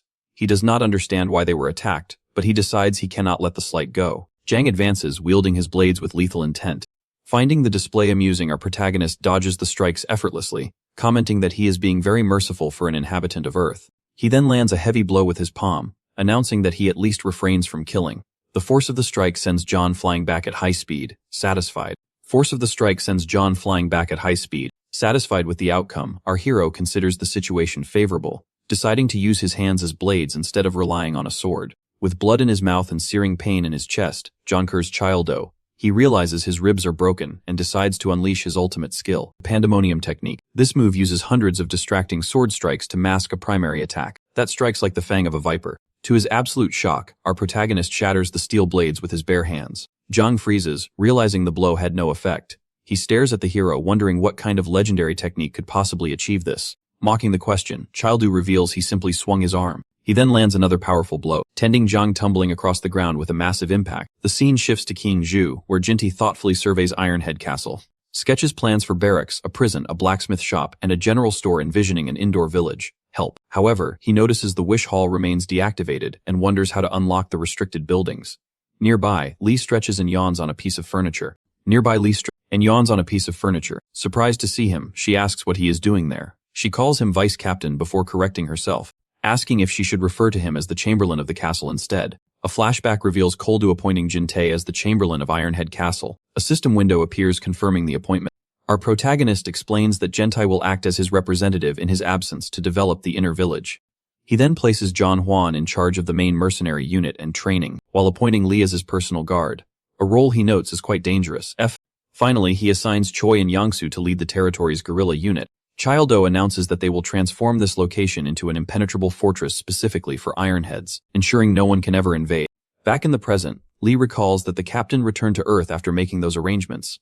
Jintei believes the boss is planning extensively due to the recent loss of several mercenaries, adding that while the captain seems tough, he possesses a sensitive side as well. When Lee asked about their next move, Jintei insists they must wait for the plan to unfold. Lee agrees despite her reservations. Jintei insists they must wait for the plan to unfold.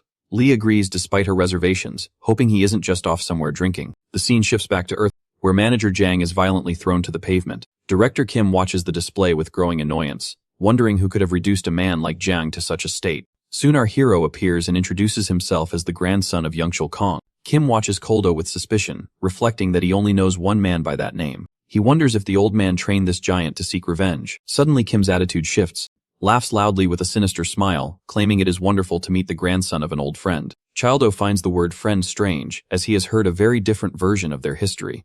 As he pours a drink, Kim admits there may be a deep misunderstanding between them. While doing so, he surreptitiously drops a small pill into the glass. The host suggests they chat over first click, Wissy praising the quality of the spirit. Tempted by the drink, Childo agrees to hear that. He sits on the couch while his companions stand directly behind him, watching closely. Accepting the cup, the eyes of our protagonist shine with anticipation. He announces he will enjoy it in a single gulp and drains the entire glass. Kim smiles, thinking how easily the boy swallowed the deadly substance. He asks how it tastes, inwardly mocking Childo for being stupid enough to accept a drink from an enemy. Our hero places a hand over his mouth, seemingly feeling the effects of the toxin. With a vicious grin, Kim pulls a gun. He declares victory and shoots him instantly. To Kim's horror, the companions remain perfectly calm even after their leader is shot. Moments later, Childu remarks that the taste was actually quite good.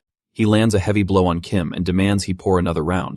Kim falls to the ground, terrified to see the man still standing. Our protagonist smiles, noting he thought there might have been a good reason for the betrayal of his grandfather, but he now sees Kim as just trash. A system window reveals that he has activated poison resistance and golem regeneration. Death. Desperate, the enemy draws his weapon again, warning him not to come closer. Our boy smashes the gun with his bare hand and asks if those are his last words. Lapsing to the floor, Kim begs for his life, promising to do anything. Our protagonist tests this, demanding an apology to his grandfather. Further insists on the return of the stolen shares and the transfer of all assets to the Ironhead Corporation. Recognizing the name, Kim realizes this is the Childo from Ironhead who defeated the area boss. Our hero confirms this and hits him once more. The scene shifts to the grandfather, who is busy wish to various the leader to watch over poor Childu. While the old man is still deep in wish, his grandson announces his return. The grandfather turns around to see a man kneeling and begging for forgiveness. He asks what has happened, and our hero proudly reveals that he has captured the man who stole the company. He explains he taught the thief a lesson and asks if his grandfather feels better now. After a brief silence, Gramps slaps his grandson across the face, shouting that he is seriously disappointed in him. Sitting at the table, grandfather scolds Childu, warning that using fists for everything will turn him into a criminal.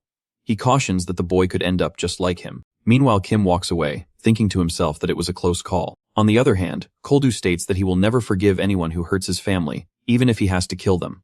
Desperate, the elder speaks about the sanctity of human life and warns that such aggression will bring the supreme punishment. However, our protagonist argues that in today's world, hesitation can cost a family their lives. He cannot accept his grandfather's logic because he has his own reasons. The old man wonders why he even bothers prying when Childu refuses to listen. Our hero then suggests that the old man accompany him to Nova.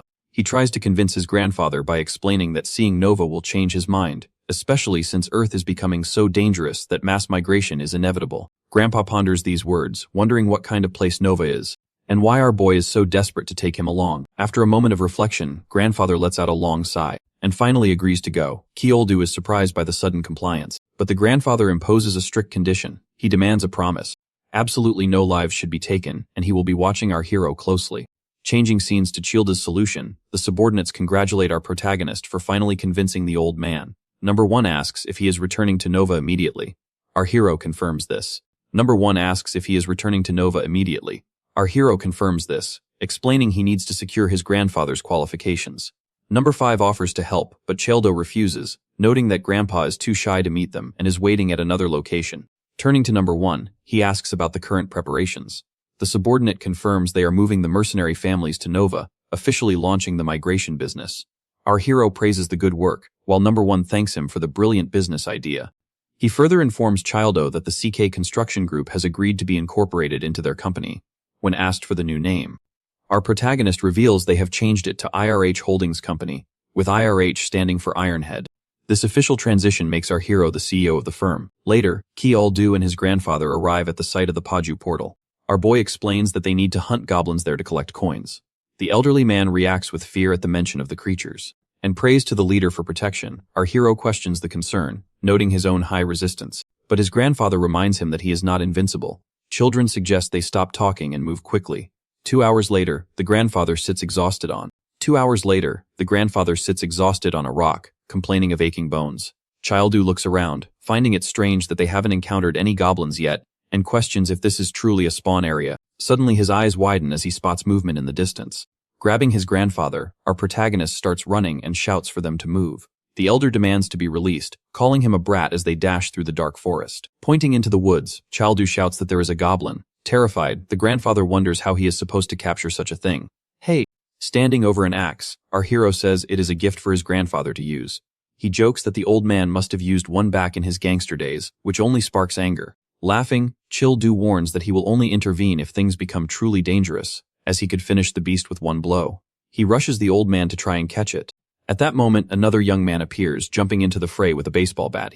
These swings are well-aimed blow, hitting the goblin square in the head. The boy celebrates the headshot, while his companion films the encounter. The cameraman confirms the mission is to catch 5 goblins in 5 hours. On the broadcast screen, the streamer poses and thanks 53 viewers for their support. Comments flood the screen regarding the fight, though some viewers notice a figure in the background. It is Childu who now faces the students. Holding his axe, our hero asks the frightened boys what their problem is. He complains that they are already novice, questioning why they are stealing opportunities from others. Grandfather tries to stop the situation from turning violent, but our hero insists on teaching the boys a lesson. The elder lectures Childu on his behavior, threatening to stay behind and skip the trip to Nova if he continues. He calls the students closer, telling our protagonist to stay still and reflect on his actions. The two students follow the old man away through the dark forest, worried that our boy might actually hurt someone. The grandfather decides he must get the students to safety quickly. He looks back to ensure they are protected in such a dangerous environment. However, the broadcast viewers are busy discussing the high-quality axe they saw in our hero's hand. Driven by greed, the students decide to steal it. They call out to the old man, who turns around and apologizes if his grandson scared them. With a smirk, one student comments on the quality of the axe before the pair reveals their own knives. They demand the weapon and decide to take the old man hostage to ensure a smooth exchange. The grandfather is in shock. The students mock him, stating they never asked for help and intend to use him as leverage. Even as they threaten him, the old man holds his own axe tight and calls the students worthless scoundrels. He claims he doesn't mind being targeted himself, but he cannot stand them targeting his grandson. Meanwhile, deeper in the forest, Childu looks thoughtful. He wonders if he was the problem all along before quickly shifting the blame back to the students. He briefly worries that his grandfather has abandoned him. Suddenly, a scream echoes through the trees. Our hero looks toward the sound and observes the two students fleeing in terror. Realizing something is wrong, he rushes to the scene and finds his grandfather injured on the ground. The elder is coughing hard and appears desperate. Childu takes out a golden pendant and begs the leader to cure his grandfather immediately. Following the healing, our hero asks if the old man is okay. The grandfather apologizes to Childu, regretting that he argued with him in front of such people. With a gentle smile, the grandfather apologizes to Childu, regretting that he argued with him in front of such people. With a gentle smile, our boy says that everything is fine, and that the only thing that matters is his safety. Helping the elderly man to his feet, Childu asks if he can walk. When the grandfather asks where they are headed, our protagonist reveals they are going after the cowards who escaped. The two attackers stop to catch their breath, panting heavily. One student complains about the other using an axe without knowing how, while the second curses the grandfather and moans in pain. They suggest running away before our hero catches them, but suddenly, a hand covers one of their faces from behind. Without effort, Childu lifts the student off the ground with a single hand. The student is paralyzed with shock while his partner freezes in fear, wondering how our hero arrived so quickly. With a swift movement, our protagonist throws one student against the other, knocking them both down. The grandfather watches the scene unfold as a bat falls near him. Childu declares that the world is no longer peaceful. It is a battlefield where only the strong survive. He claims he is not a criminal, but a warrior who eliminates anyone threatening his family. Elsewhere, Lee and Junwan watch the red moon with worried expressions. They consider it a grave omen. A sleepy Gentile appears, rubbing his eyes and asking why they are staring at the sky. Upon seeing the red moon, he mentions that lunar eclipses happen on Nova as well. Lee panics, realizing the eclipse event has started exactly when the boss is outside the castle. During this event, monsters are driven into a blood-fueled rage by the moon's influence. Childu arrives in Nova alongside his grandfather, and Mr. Vesmile plays on his face as he realizes he can finally show the city to the elderly man.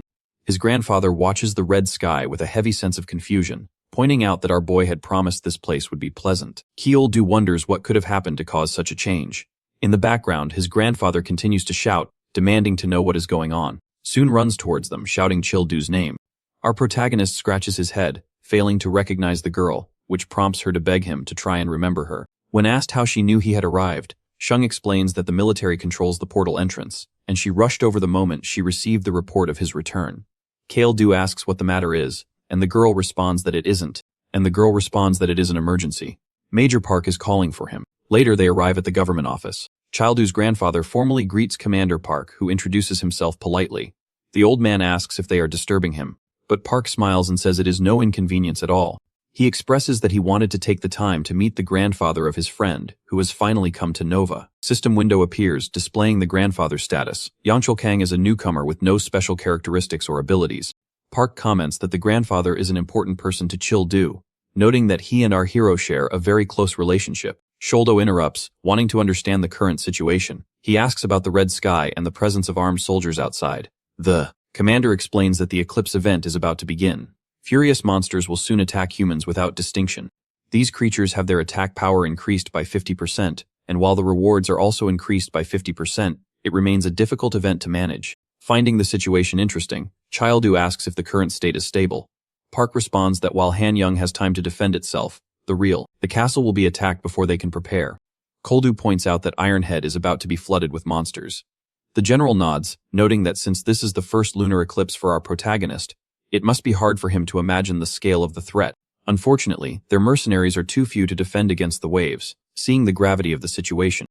The general insists that Childu quickly return to the castle, promising that support troops will be sent later to help. Soon, Childu returns to his castle with the reinforcement. JNTS spot Jim and his uns.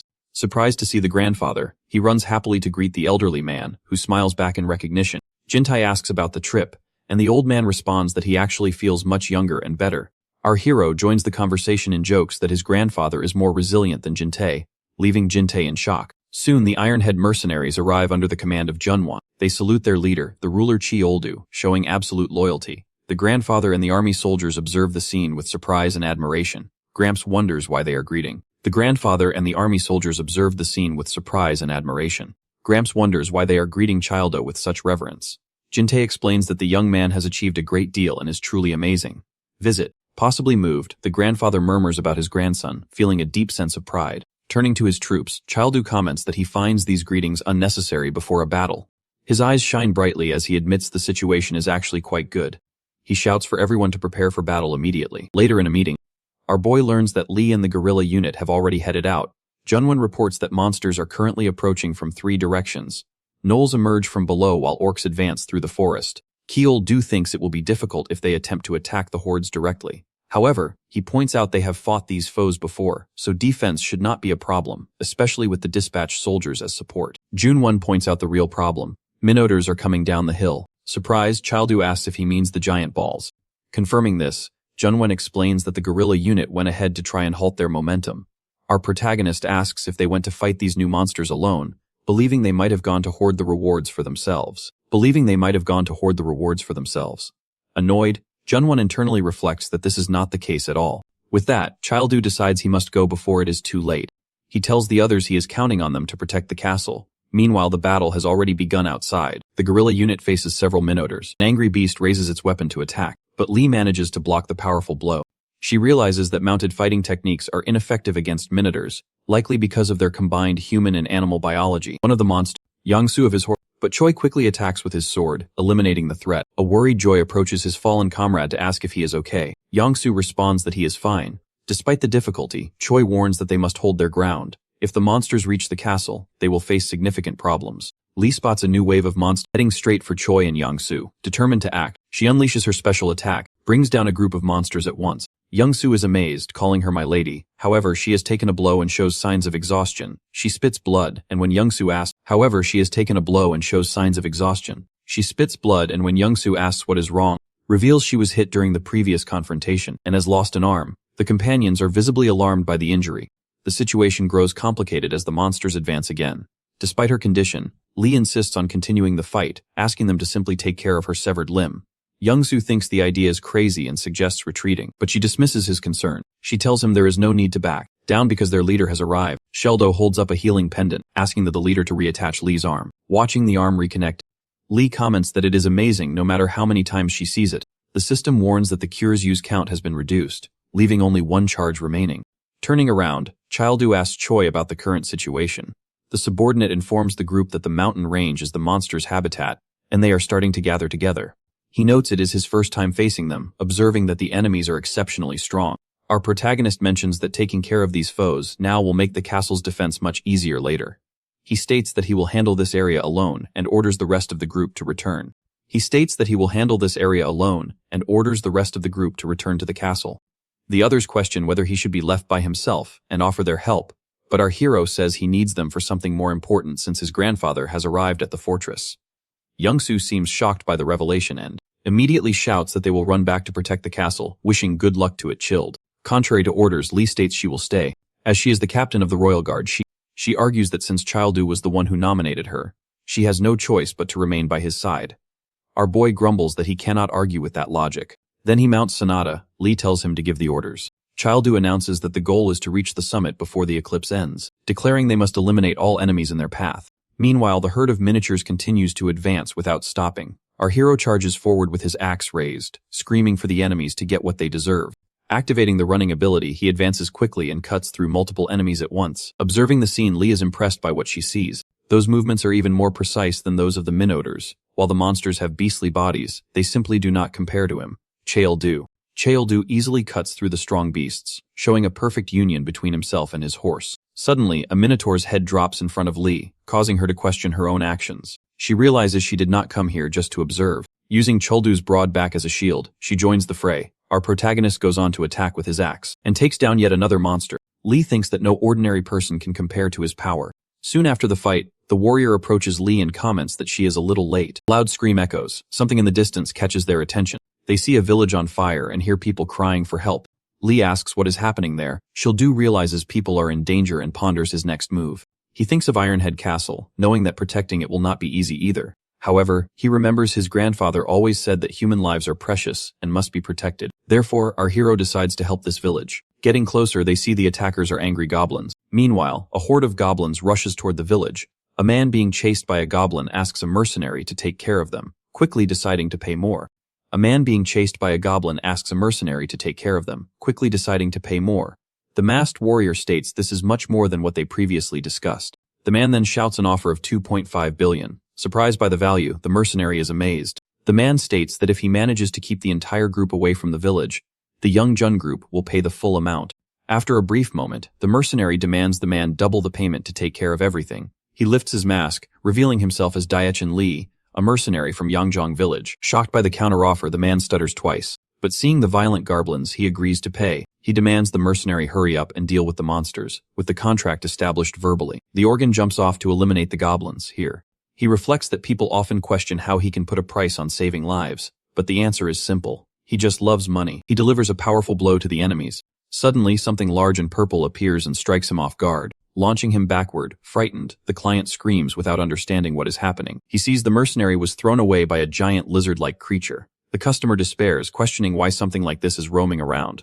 The system identifies the creature as an enraged, long-tailed Komodo. The client screams in panic as he flees, putting everything on Daechen. The mercenary scolds him for running, while the Komodo stands in front of him with killing intent. Daechen knows he is done for, as the monster starts coming forward to devour him. Our hero comes in and lands a heavy blow on the creature. Cheoldu is all fired up for defeating the Komodo. He stands with killing intent as he shouts for the beast to come at him. Meanwhile, at the castle entrance, the mercenaries are busy eliminating monsters. Inside, Gente gives instructions to fetch supplies and care for the wounded. Soon he spots Ramps wish hard for Cheoldu J. Junit reflects that the grandfather has been wished non-stop since arriving at the castle.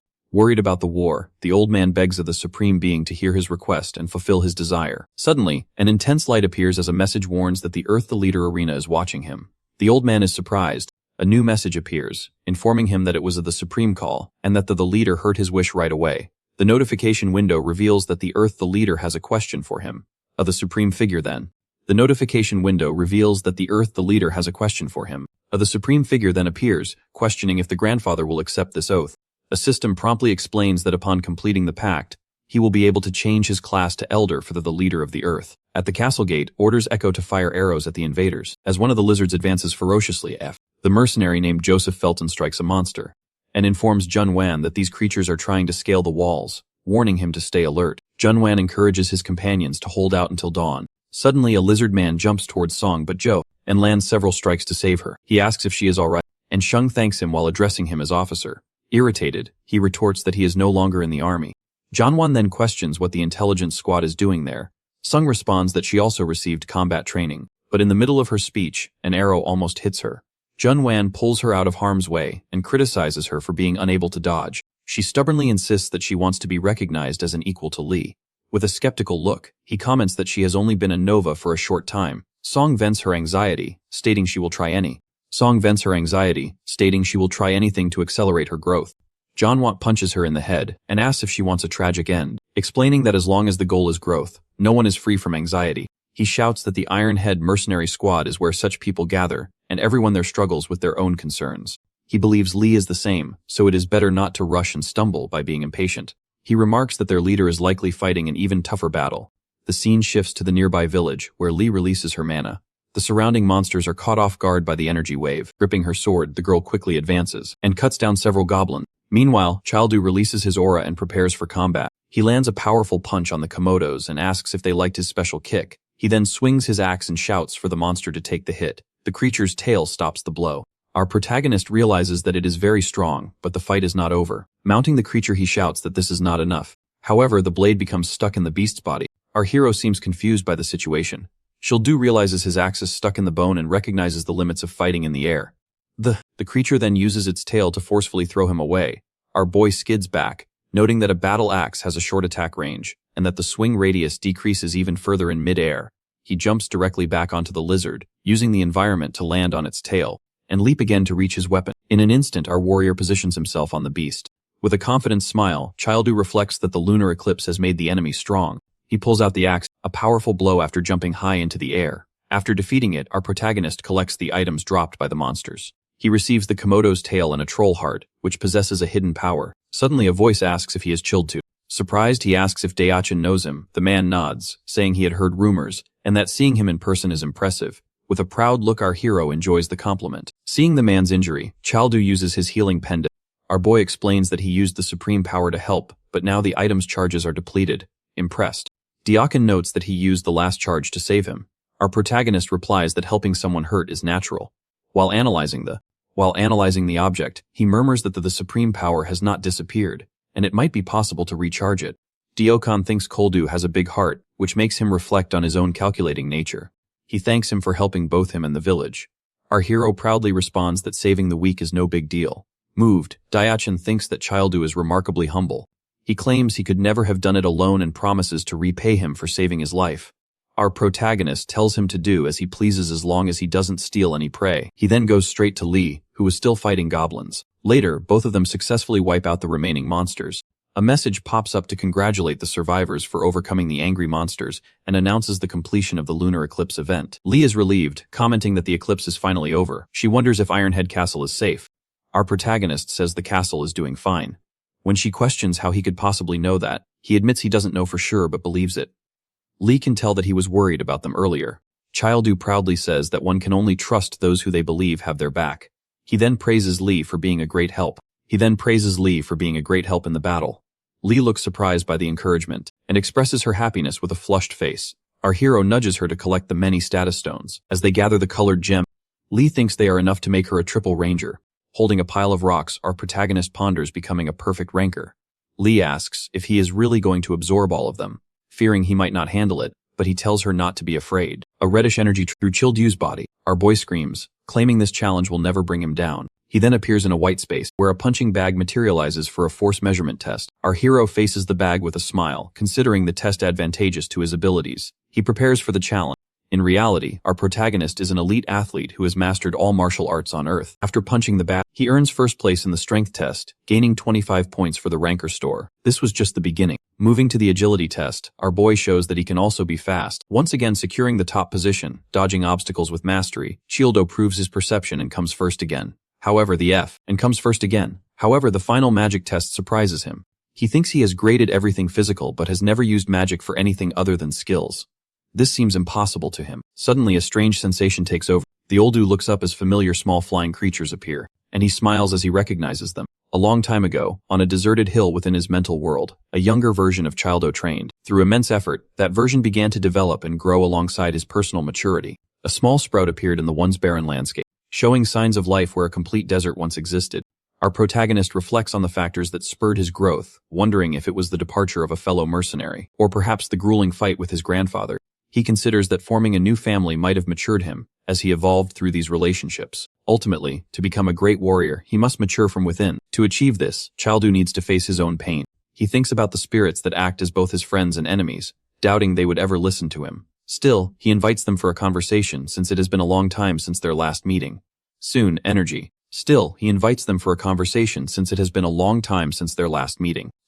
energy emanates from his hand as he feels the power of those spirits.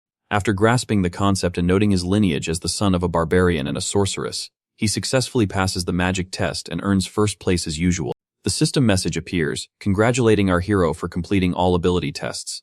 The system then prepares him to enter the infinite arena. Surprised, Childu questions if this place is truly an arena. A notification regarding the hero's path appears, stating that this path requires preparation and transforms only the unshackled into true heroes. Determined, our protagonist spreads his hand and states that the answer is obvious. He begins pushing a giant door, revealing a white waiting room inside. Within the infinite arena, Keeldu is congratulated on becoming Earth's first channel hero. Excited, he realizes this is the place where he can fight strong warriors infinitely, exactly as he wished. Soon the panel displays options, such as the Herald of Strength, Agility, and other attributes. Our boy notices the lack of detailed descriptions and finds it a headache. Showing a mischievous smile, he mentions that for moments like this, there is a special Cheoldo-style solution. After a random count to decide his path, his finger stops on the Herald of Resistance. He declares his choice, and the system informs him that the Herald of Resistance is being invoked as a companion for difficulties, capable of being summoned or dismissed freely. A blue flame, and observing the light, Childu comments that the name sounds like a spirit. He tells the flame he is counting on it. Facing the imposing gate, our protagonist wonders if he should check out the arena immediately, but he decides it is best to return later. He notes that there are people waiting for him and says he is going home first. Soon he arrives at the castle. The guards shout, announcing that there the ruler has returned. Junwon congratulates the group on their safe return. Cheoldu praises him in return and asks how the mercenaries are faring. Fortunately, while there are some injuries, there are no casualties. Our hero regrets that the pendant no longer has any effect, but Junwon tells him not to worry about the cure. This leaves him confused until an intense light suddenly surrounds a wounded soldier. Now fully healed, the man shows off his restored arm. Should do a surprise. Now fully healed, the man shows off his restored arm. Shuldu is surprised. The man was cured without the pendant and marvels at his grandfather's amazing power. The old man smiles, commenting that he seems to have acquired some new skills himself. Our boy is completely stunned to see his grandfather there. Meanwhile, Gentile shouts for Childo. Elder excitedly runs toward our protagonist and hugs him tightly, saying he was very worried about his grandson. Childo asks what happened and inquires about the old man's new clothes. Grandpa asks the boy to congratulate him because he has undergone a class change. A couple of hours earlier, a system message appeared regarding the Supreme Call. As the Earth the leader heard the old man's wish, she asked him a question. That upon completing an oath, he could change his class to become an elder of the Earth the leader. Grandpa was surprised by the revelation. Reflecting on his grandson, the elderly man decided he could no longer be a burden to others. With hands pressed together, he agreed to the proposal, vowing to do whatever it takes.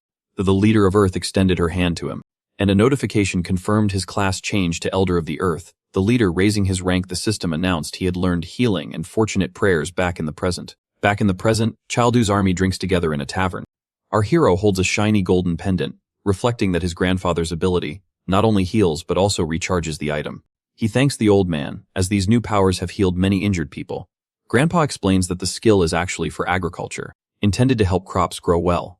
With a smile, Children comments that his grandfather can now dedicate himself to farming as much as he wants. Jinte brings more encouraging news, noting that a previously locked building is now activated. He explains that if they find the right people, other buildings will also unlock. Therefore, he plans to look for newcomers with special talents. Our protagonist suggests the priority should be finding a blacksmith to activate the corresponding building. Jinte mentions that many weapons were damaged in battle and already has a perfect candidate in mind. Cheoldu seems suspicious of the suggestion, but it turns out both men are thinking of the same person. Our hero praises Jinte for his hard work, though Jinte credits the success to the elder. Internally, our boy reflects that he originally hoped for his grandfather to have a peaceful farming life, and he now hopes this new. Internally, our boy reflects that he originally hoped for his grandfather to have a peaceful farming life, and he now hopes this new responsibility isn't too much for him. A mercenary thanks the elder for the cure while offering him a new dish. It appears the elderly man is adapting well. Childu admits to himself that having his whole family together feels good. He invites everyone to raise their mugs for a toast to celebrate their hard work. The other men join in, celebrating their victory and shouting for their leader to live a long life. Later, General Park laughs and points out those who helped Yongjin village. Our protagonist confirms that things simply happen that way. Park considers them reliable, and the general explains that the village was created by the Yongjong group. He mentions that companies are investing in new developments, and expects they will encounter more villages like it during their exploration. The general thanks Childu for his help, but our hero wonders why he should be grateful, since they are not even from Hunyang. Laughing, the old man replies that while they may not be from Hunyang, they are still citizens and humans. Our boy feels grateful that the general sent reinforcements, which ensured the castle took less damage. The old man notices the boy's sincerity and feels moved. Childu realizes how different it feels to give help versus receiving it. Because of this, he communicates something important. He decides to help the general eliminate a field boss. This boss, the Guardian Stone Giant, appears and looks incredibly strong. At the boss spawning area, Lee and Childu stand against a horde of orc miners. Our protagonist is visibly excited, shouting to Lee that they are embarking on a joint hunt. Girl, however, does not share his enthusiasm for hunting a field boss with only the two of them. Lee quickly strikes down two orcs appearing behind them, while complaining that this plan is far too reckless. Rewinding to an earlier moment, the General is shocked and asks if they truly intend to go alone. When questioned, Lee confirms they are departing with their mercenaries, but Childu insists that only the two of them will go. He mentions that they have finally become strong enough to defeat such foes.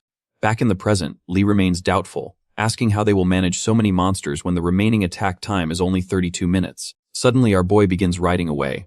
Lee asks where he is going since they are already late, but Childu tells her to follow him because he has a good idea. She wonders what he is thinking as the monster count continues to rise. Still confused, she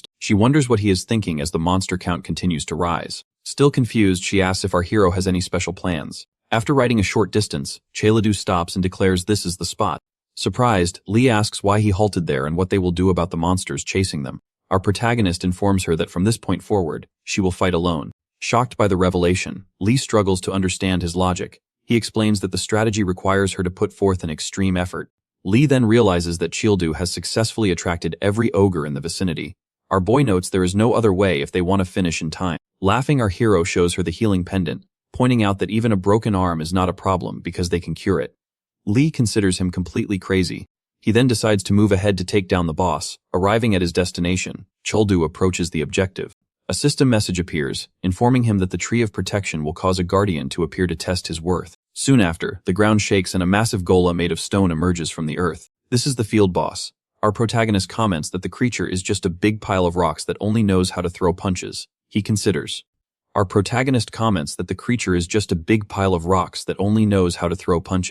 considers this a fist fight, so it matters little to him if the opponent is made of stone or iron. The stone giant advances quickly. Our boy jumps high into the air as their fists collide, and he notices that each of the giant's punches is incredibly heavy, despite the opponent's strength.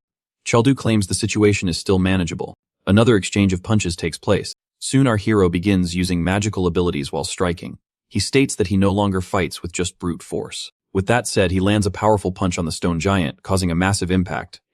Flashback appears within his internal realm. Our protagonist asks if all the spirits are present. He bows and apologizes for everything, acknowledging that the spirits have suffered unjustly due to his trauma. Spirits approach him and show affection. Observing the creatures, children realize as they have been waiting for him this entire time. He resolves never to abandon them again, deciding that from now on, they will fight side by side. Back in the present, he reflects that of the 5 spirits. These are the least relevant to his fighting style, yet he never imagined creating such synergy with them. Surrounded by stone fists, hero wants the spirits to synchronize even better this time. The stone giant attacks once more. Dodging with a smile, our boy provokes the giant by asking if it is cold.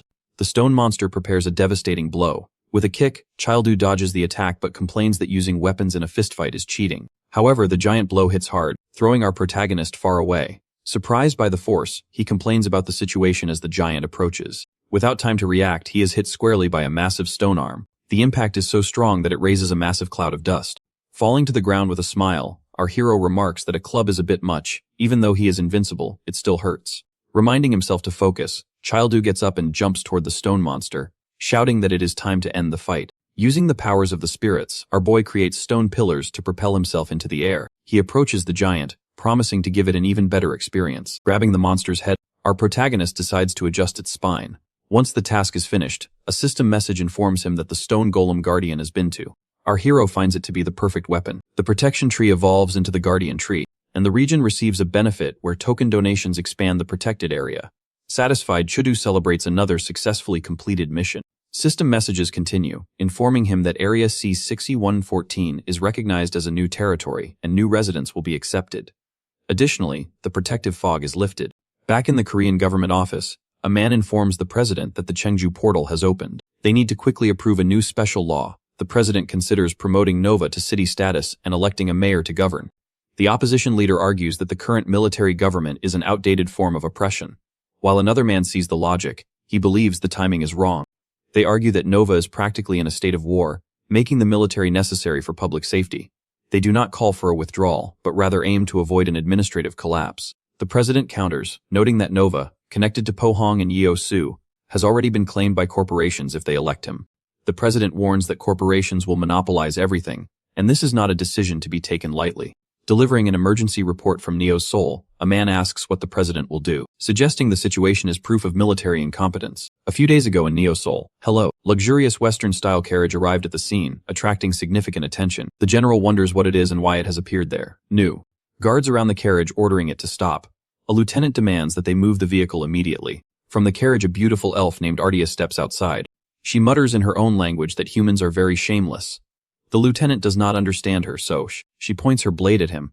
She declares in her native tongue that the Empire has arrived, and they will take over this land. The president is informed that Colonel Junsi Park was taken by an alien race, an event that proves the military's incompetence. He understands the advisor's underlying point. Had a congressman been elected, the situation might be different. The advisor confirms that such an official would have avoided their clumsy hands. Placing his hand on the table, the president states that it would not have been different. He explains that they are dealing with aliens, and it is questionable whether common sense even applies. The man then asks how the president plans to resolve this, and whether the military has the necessary capability. With a confident smile, the president says that in times of war, answers are found by those on the front lines. He adds that he has the right man for this in mind. Lieutenant General Park John-pil, the second in command of the Nova Army. The president says he will send the right person for the job. Back on the battlefield, our protagonist and Lee watch the spirits collecting stones and coins. Choldu laughs, noting that the giant was quite useful. Lee asks the captain why he is laughing like that, and our hero replies that this was how his father used to laugh. Lee asks with surprise if he really looked up to his father. Curious, she asked what kind of person he was, and our protagonist responds that he was a great warrior. Lee asks if he means a martial artist, but Choldu corrects her, clarifying that he was a warrior. When he evades her further questions, she says it is okay if he does not want to talk. Suddenly a glowing portal appears. From the portal emerges a goblin merchant who cheerfully says he has been coming to Earth frequently lately. Our hero asks him to show his clothes right away. The goblin finds the customer impatient and tells him to take a good look as several item windows appear. One window shows the list of items from the Guardian Tree Goblin Shop along with a new item, the World Map Enhancement. Our protagonist wonders if it is a new product. Without hesitation, he decides to buy the World Map upgrade immediately. Activates the newly acquired map. A large holographic map appears before them, much larger than before. Choldu points to an area already revealed on the map and asks why it is visible. Lee suggests that maybe it is a place they have been before. Our hero does not think he has been that far, and a notification indicates area C442. The price, he exclaims that it is Neo Soul. Lee excitedly points out that they have discovered a route to the city. Our protagonist notes that it seems quite far away, as there are 3 maps between them. Lee Young comments that even so, the fact that they are physically connected is an incredible discovery. Furthermore, they have accomplished something new. Meanwhile, the goblin merchant smiles mischievously and mutters that he is getting closer now. As the two walk away, the goblin notes that Earth is not far away now. Elsewhere, Lieutenant General Park stands in front of a portal and calls out to Choldu. Our hero greets him. Park notices that he has already defeated a field boss and calls him impatient. Our protagonist replies that Park seems to be in more of a hurry. Park explains he is on his way to Seoul for urgent business. He reveals there is news of alien groups appearing near Neo Seoul, leaving Choldu surprised. Our hero thinks there may be other barbarians like him. The general explains that these may be the aliens that arrived after the regions collapsed. Park tells him to leave the celebration for later as he has to leave. Choldu holds him back, asking how he can say that about such an important matter, and asks to be taken along. Our protagonist argues that a soldier to escort the delegation certainly would not hurt. The scene cuts to the Podyu Hotel on Earth. In a luxurious room, our hero in a bathrobe meets number 5 and her sibling, asking if they arrived early. Number 1 nods and asks how he likes the hotel. Choldu says he likes it and mentions that the Nova portal is nearby. Then he asks number 5 why she is always with him, and if she has a job. The smiling woman responds that driving is her job and a driver is essential for the president. Our protagonist asks if preparations for the relocation of the mercenary families have been completed. Number 1 confirms that it is proceeding in stages. He explains that in the case of Director Choi's parents, they are buying the entire hospital to handle the situation especially. Our hero is shocked by the news. Number 1 apologizes, thinking it is too much. But Choldu reassures him that it is exactly the kind of action he likes. Our protagonist advises him not to forget his roots, just because he is there, and tells him to come to Nova once things settle down. Number 1 agrees and notices his phone vibrating. He hands it over to Choldu, saying it is a call from Lieutenant General Park. Later, on a rainy night, Park greets Choldu, who has just arrived, and apologizes for calling him so late. Our hero says that everything is fine, and asks if anything has been decided about him being part of the delegation. Park replies that nothing is settled yet, but they wanted to see him in person, so they called him there. Park asks Koldo to restrain himself today because he knows the captain likes to play around. Our protagonist asks why. As the doors open, Park reveals that the person he is about to meet is the head of the Republic of Korea, President Kim Song. Stepping inside, Park and Shuldu approach the president, who says they have finally met. President Kim extends his hand and says it is an honor to meet the man of the hour. Work watches nervously as our hero remains silent. Two shake hands and Shuldu says the honor is his as well. He then introduces himself as Kang Childu, captain of the Ironhead mercenary group. Park is surprised by his formality. The president says he called him because it is time to establish a clear stance on alien groups, noting that he needs both of their perspectives. The issue is that in Neo Seoul, Lieutenant Kim has been taken hostage. Sheldor repeats the word hostage and asks if Kim is important. President says yes because every citizen of the Republic of Korea is important. With a serious look, the president continues, saying that taking a hostage is a clear provocation. He asks if our hero does not already know the answer. Our protagonist explains that although it is a provocation, they cannot rush into a fight. The fact that they have taken a hostage means there is room for dialogue. In conclusion, there is only one answer. They need to understand the aliens' true intentions through dialogue. The president smiles and says he is glad they are on the same page. Then he asks what will happen if they do not want peace. Our hero states that they will then have to show their determination. Childo asks for permission to go with General Park. The president laughs, saying that they think alike again and believes he can entrust this important task to him. With a smile, the president asks how our protagonist knew about his decision. Kildu confidently says that of course he knew, explaining that he simply imagined the mindset of a chief protecting his tribe.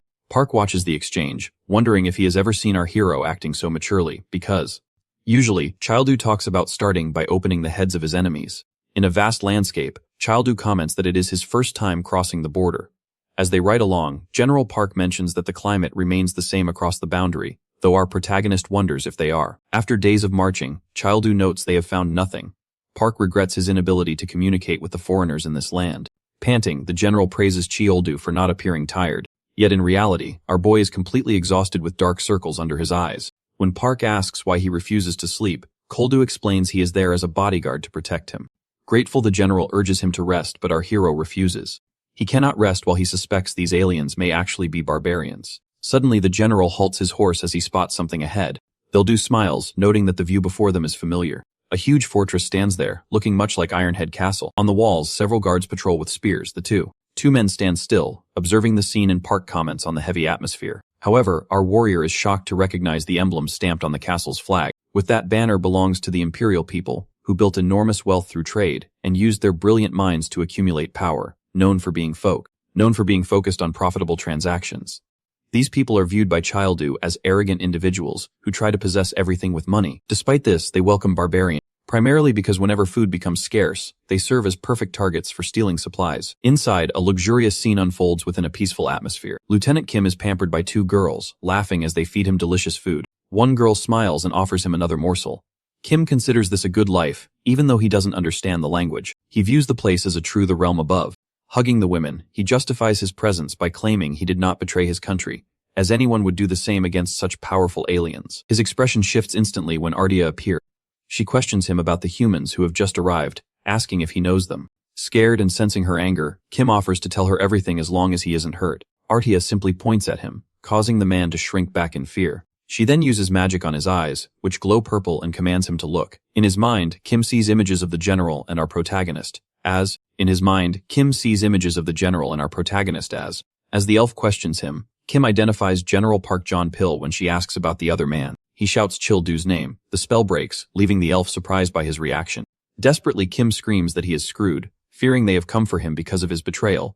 He thinks that even against the Empire, the Oldu can take care of them. Artia states she has brought something useless. Suddenly, the man is struck by a fatal blow. In the name of the Empire, she sentences him to death. Outside, our hero never expected to see that insignia and wonders if he can find information regarding the barbarians. General shouts toward the castle, stating they are sent from Neo Seoul to retrieve their person and wish to talk. Guard shouts back something incomprehensible.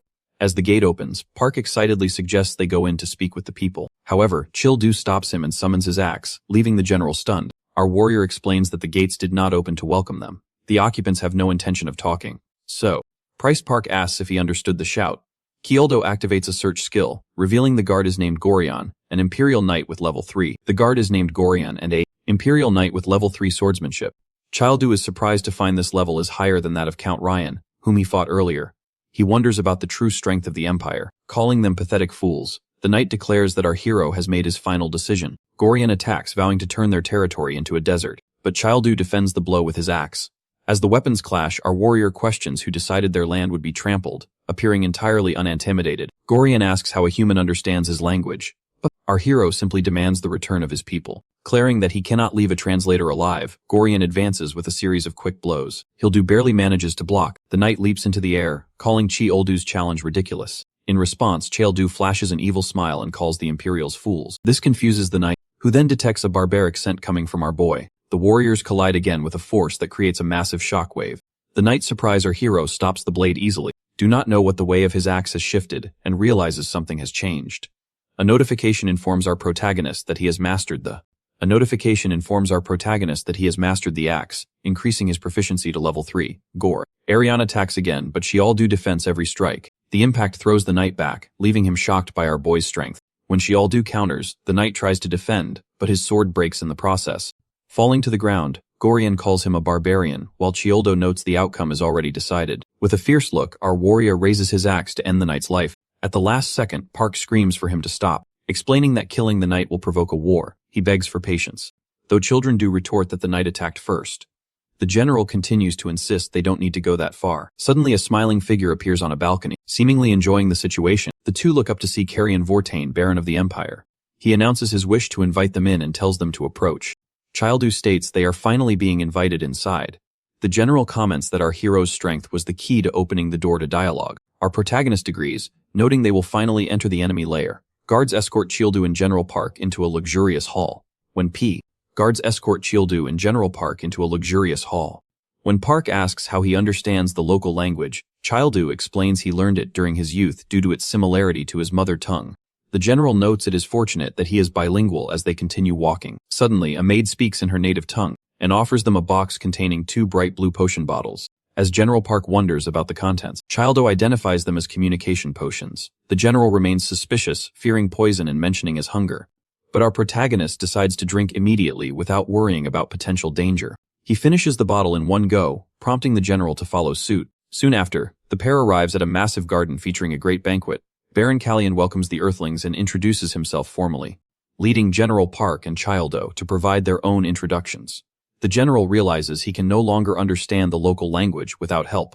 The Baron invites them to chat and enjoy the feast. Excited by the spread, our hero remarks that he and the Baron might actually get along well.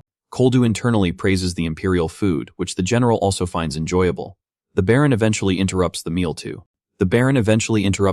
to ask why they requested this meeting. General Park stops eating to begin negotiations, directing the Baron by stating it was the Imperials who initiated the conversation. Baron Kalian laughs mockingly, leaving the general visibly irritated with his mouth full. Our protagonist says the laughter is annoying, but the general calms him down and insists on leading the discussion.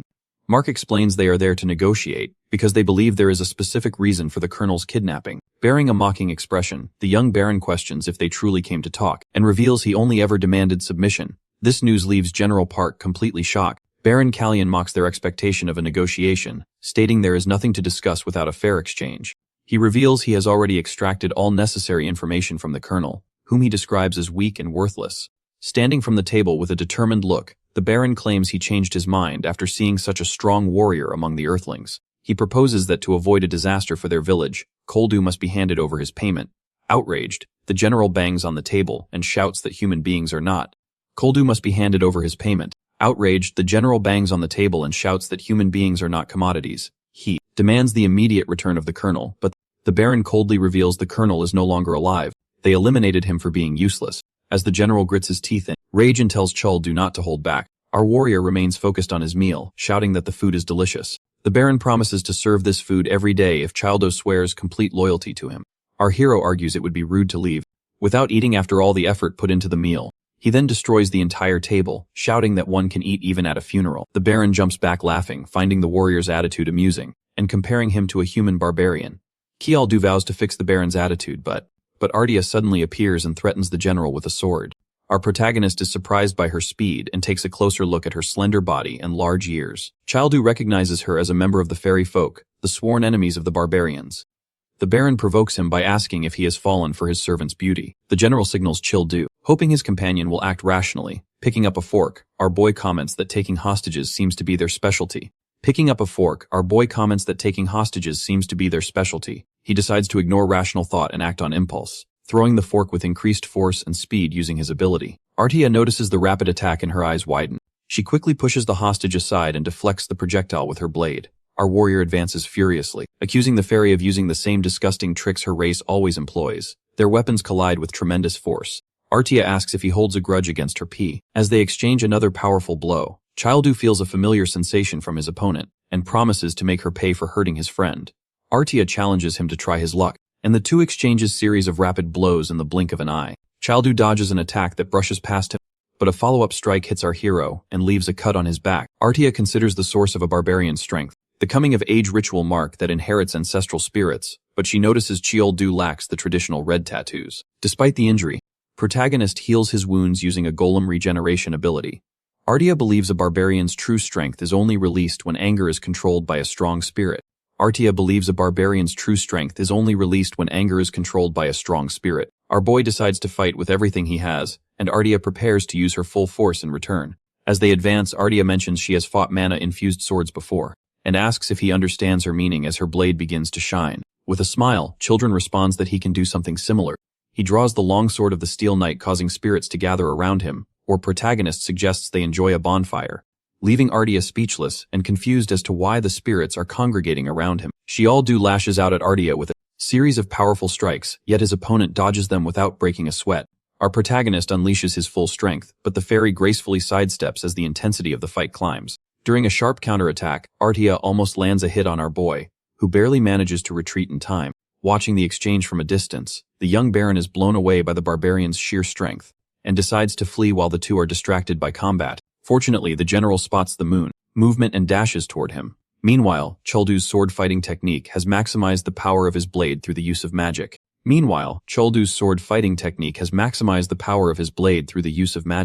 He believes this is the perfect time to test such an ability since he is up against a foe well versed in the mystic arts. Frustrated by his prowess, Artia asks how he can possibly use spirits as she dashes forward to land another attack. Our hero dodges the question by asking how she is capable of her own feats, causing her to click her tongue in annoyance at the lack of a proper answer. She remarks that he does not even possess a barbarian tattoo. Childu reflects that since he grew up on Earth without being trained like a traditional warrior, it is natural that he lacks such markings. Regardless, he is trained relentlessly to become a great warrior and refuses to lose this encounter. He strikes her with his magic blade just as she retaliates with her own spells. Protagonist remarks that she is employing complex magic before, or calling upon his spirits to stay strong with him. As all four of his spirits merge into his body, Artia feels a sudden chill. DC's four powerful dragons surging toward her, before shattering her defensive shield. Our hero jumps toward her to land a heavy blow, declaring that regardless of what she thinks, he is indeed a barbarian. After landing the strike, he asks if there is anyone present from Valhalla. Coughing from the impact, she shakes her head and mentions that barbarians cannot be problems whether in dace.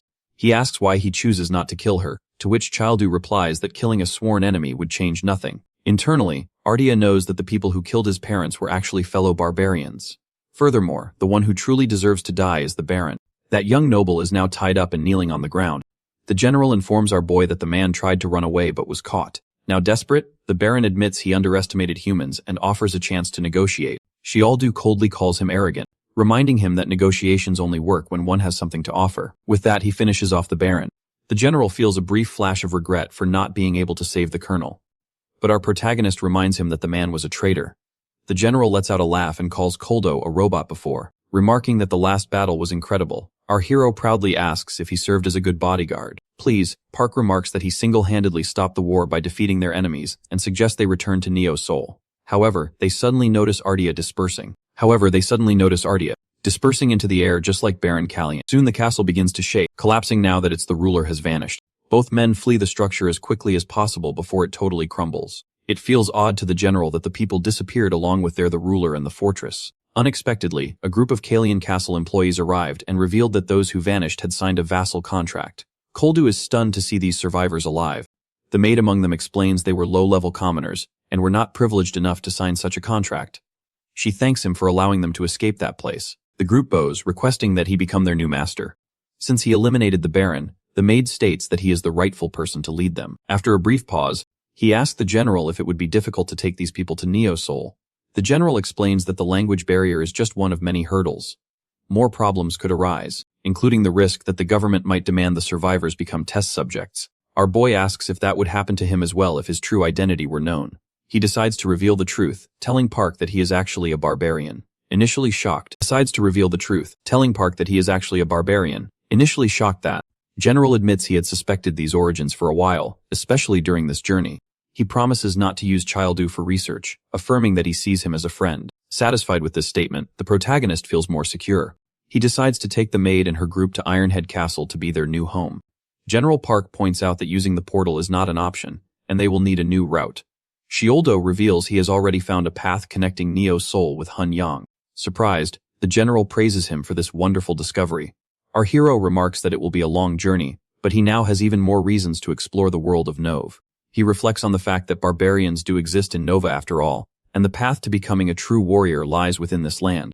He promises himself to train his mercenaries and himself until they have explored every corner of Nova.